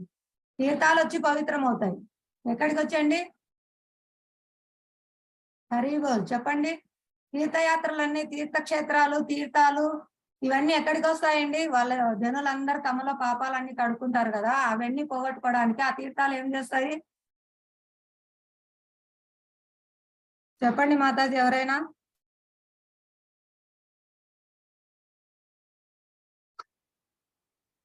చెప్పండి లక్ష్మీ మాతాజీ. భక్తుల దగ్గర మాతాజీ, భక్తులు స్నానాలు చేయాలండి. హరి బోల్. భక్తుల దగ్గరికి వచ్చి వాళ్ళ ముఖత హరినామం విని కీర్తించి, వాళ్ళ ముఖత కృష్ణ కథ విని, అవన్నీ మన ఒక్క పాపం కాదండి. తీర్థయాత్రల్లో, తీర్థాల్లో ఎంతమంది జనాలు, ఎంతమంది తమ పాపాలు పోవాలని ప్రార్థన చేసి ఆ తీర్థాల్లో మునుగుతారండి. ఆ తీర్థక్షేత్రాలు, తీర్థాలు మొత్తం ఇక్కడికి వస్తాయండి భక్తుల దగ్గరికి. భక్తుల ముఖం పద్మం గుండా శ్రవణం చేయడం కోసం వస్తాయి. ఎందుకు? ఆ జనాలందరూ తమలో వదిలిన పాపాలు కడుక్కోవడానికి. తీర్థక్షేత్రాలను కూడా పవిత్రం చేస్తారండి తీర్థంకులు. తీర్థ శ్లోకం కూడా ఉంది, తీర్థ కుర్వంతి అని. భక్తుల యొక్క శక్తి అటువంటిది. భక్తులు స్వయం భగవంతుని యొక్క ప్రతినిధులు. భక్తుల దర్శన మాత్రం చేతనే మనం ఎంతో సుకృతి పొందుతాం. సాధు సంఘ లవమాత్ర సాధు సంఘ సర్వసిద్ధిహాయ. లవమాత్ర సాధు సంఘ మనం పొందినా కూడా సర్వసిద్ధిహయ. వాళ్ళ యొక్క ఆధ్యాత్మిక కోరికలన్నీ సర్వము పూర్ణమవుతాయండి, లభించేస్తాం. చాలా దుర్లభమైన అవకాశం అండి. వైష్ణవులు మనకి ఇస్కాన్లో దర్శనం ఇస్తున్నారు. చాలా గుండా మనం హరినామము, హరికథ వినాలి. చాలా ప్రత్యక్ష అనుభవము చాలా గొప్పదండి. వాళ్ళ హృదయంలో ఉండే కృష్ణ ప్రేమను, కృష్ణ భక్తిని, దృఢమైన విశ్వాసాన్ని మన హృదయాల్లోకి నింపుతారు. మన హృదయాల్లోకి కృష్ణ ప్రేమ, కృష్ణ భక్తి, కృష్ణుని పట్ల శ్రద్ధ, విశ్వాసము అన్ని ఇస్తారండి. హరే కృష్ణ. దయచేసి అవకాశాన్ని సద్వినియోగపరచుకోండి. అందరూ ఆదివారం టెంపుల్కి రావడానికి ప్రయత్నం చేయండి. ధన్యవాదాలు. ఈరోజు మనం హరినామం జపిద్దాము. ఇంటి దగ్గర ప్రతి ఒక్కరూ జపించండి. మీ విలువైన సమయాన్ని వృధా చేసుకోవద్దు. దయచేసి ప్రతి ఒక్కరూ హరినామం జపించండి. మానవ జన్మను సద్వినియోగం చేసుకున్నాము. జయ శ్రీ కృష్ణ చైతన్య ప్రభు నిత్యానంద శ్రీ అద్వైత గదాధర శ్రీవాసాది గౌర భక్త బృంద. హరే కృష్ణ కృష్ణ కృష్ణ హరే హరే, హరే రామ రామ రామ హరే హరే. హరే కృష్ణ కృష్ణ కృష్ణ హరే హరే, హరే రామ రామ రామ హరే హరే హరే. హరే హరే కృష్ణ హరే కృష్ణ కృష్ణ కృష్ణ కృష్ణ హరే హరే హరే, హరే హరే రామ హరే రామ హరే హరే. హరే కృష్ణ కృష్ణ కృష్ణ కృష్ణ కృష్ణ హరే హరే, హరే హరే హరే రామ హరే రామ హరే రామ రామ హరే హరే. హరే హరే హరే కృష్ణ హరే కృష్ణ కృష్ణ కృష్ణ హరే హరే, హరే రామ రామ రామ హరే హరే. హరే కృష్ణ కృష్ణ కృష్ణ కృష్ణ హరే హరే, హరే రామ రామ హరే హరే. హరే కృష్ణ అండి, ధన్యవాదాలు. ప్రతి ఒక్కరూ జపించండి. మళ్ళీ రేపటి క్లాస్ లో చెప్పాలి మీరు. ఈ రోజు ఏకాదశి చాలా శుభదినం, ప్రతిరోజు శుభదినమే హరినామం జపించే వారికి పరమ శుభదినం ఏకాదశి, భగవంతునికి ప్రియమైన ఇది కాబట్టి ప్రతి ఒక్కరూ జపించండి ఈ రోజు. హరే కృష్ణ అండి, అందరికీ ధన్యవాదాలు. ఈరోజు క్లాస్ ఎండ్ చేస్తున్నాము. హరే కృష్ణ.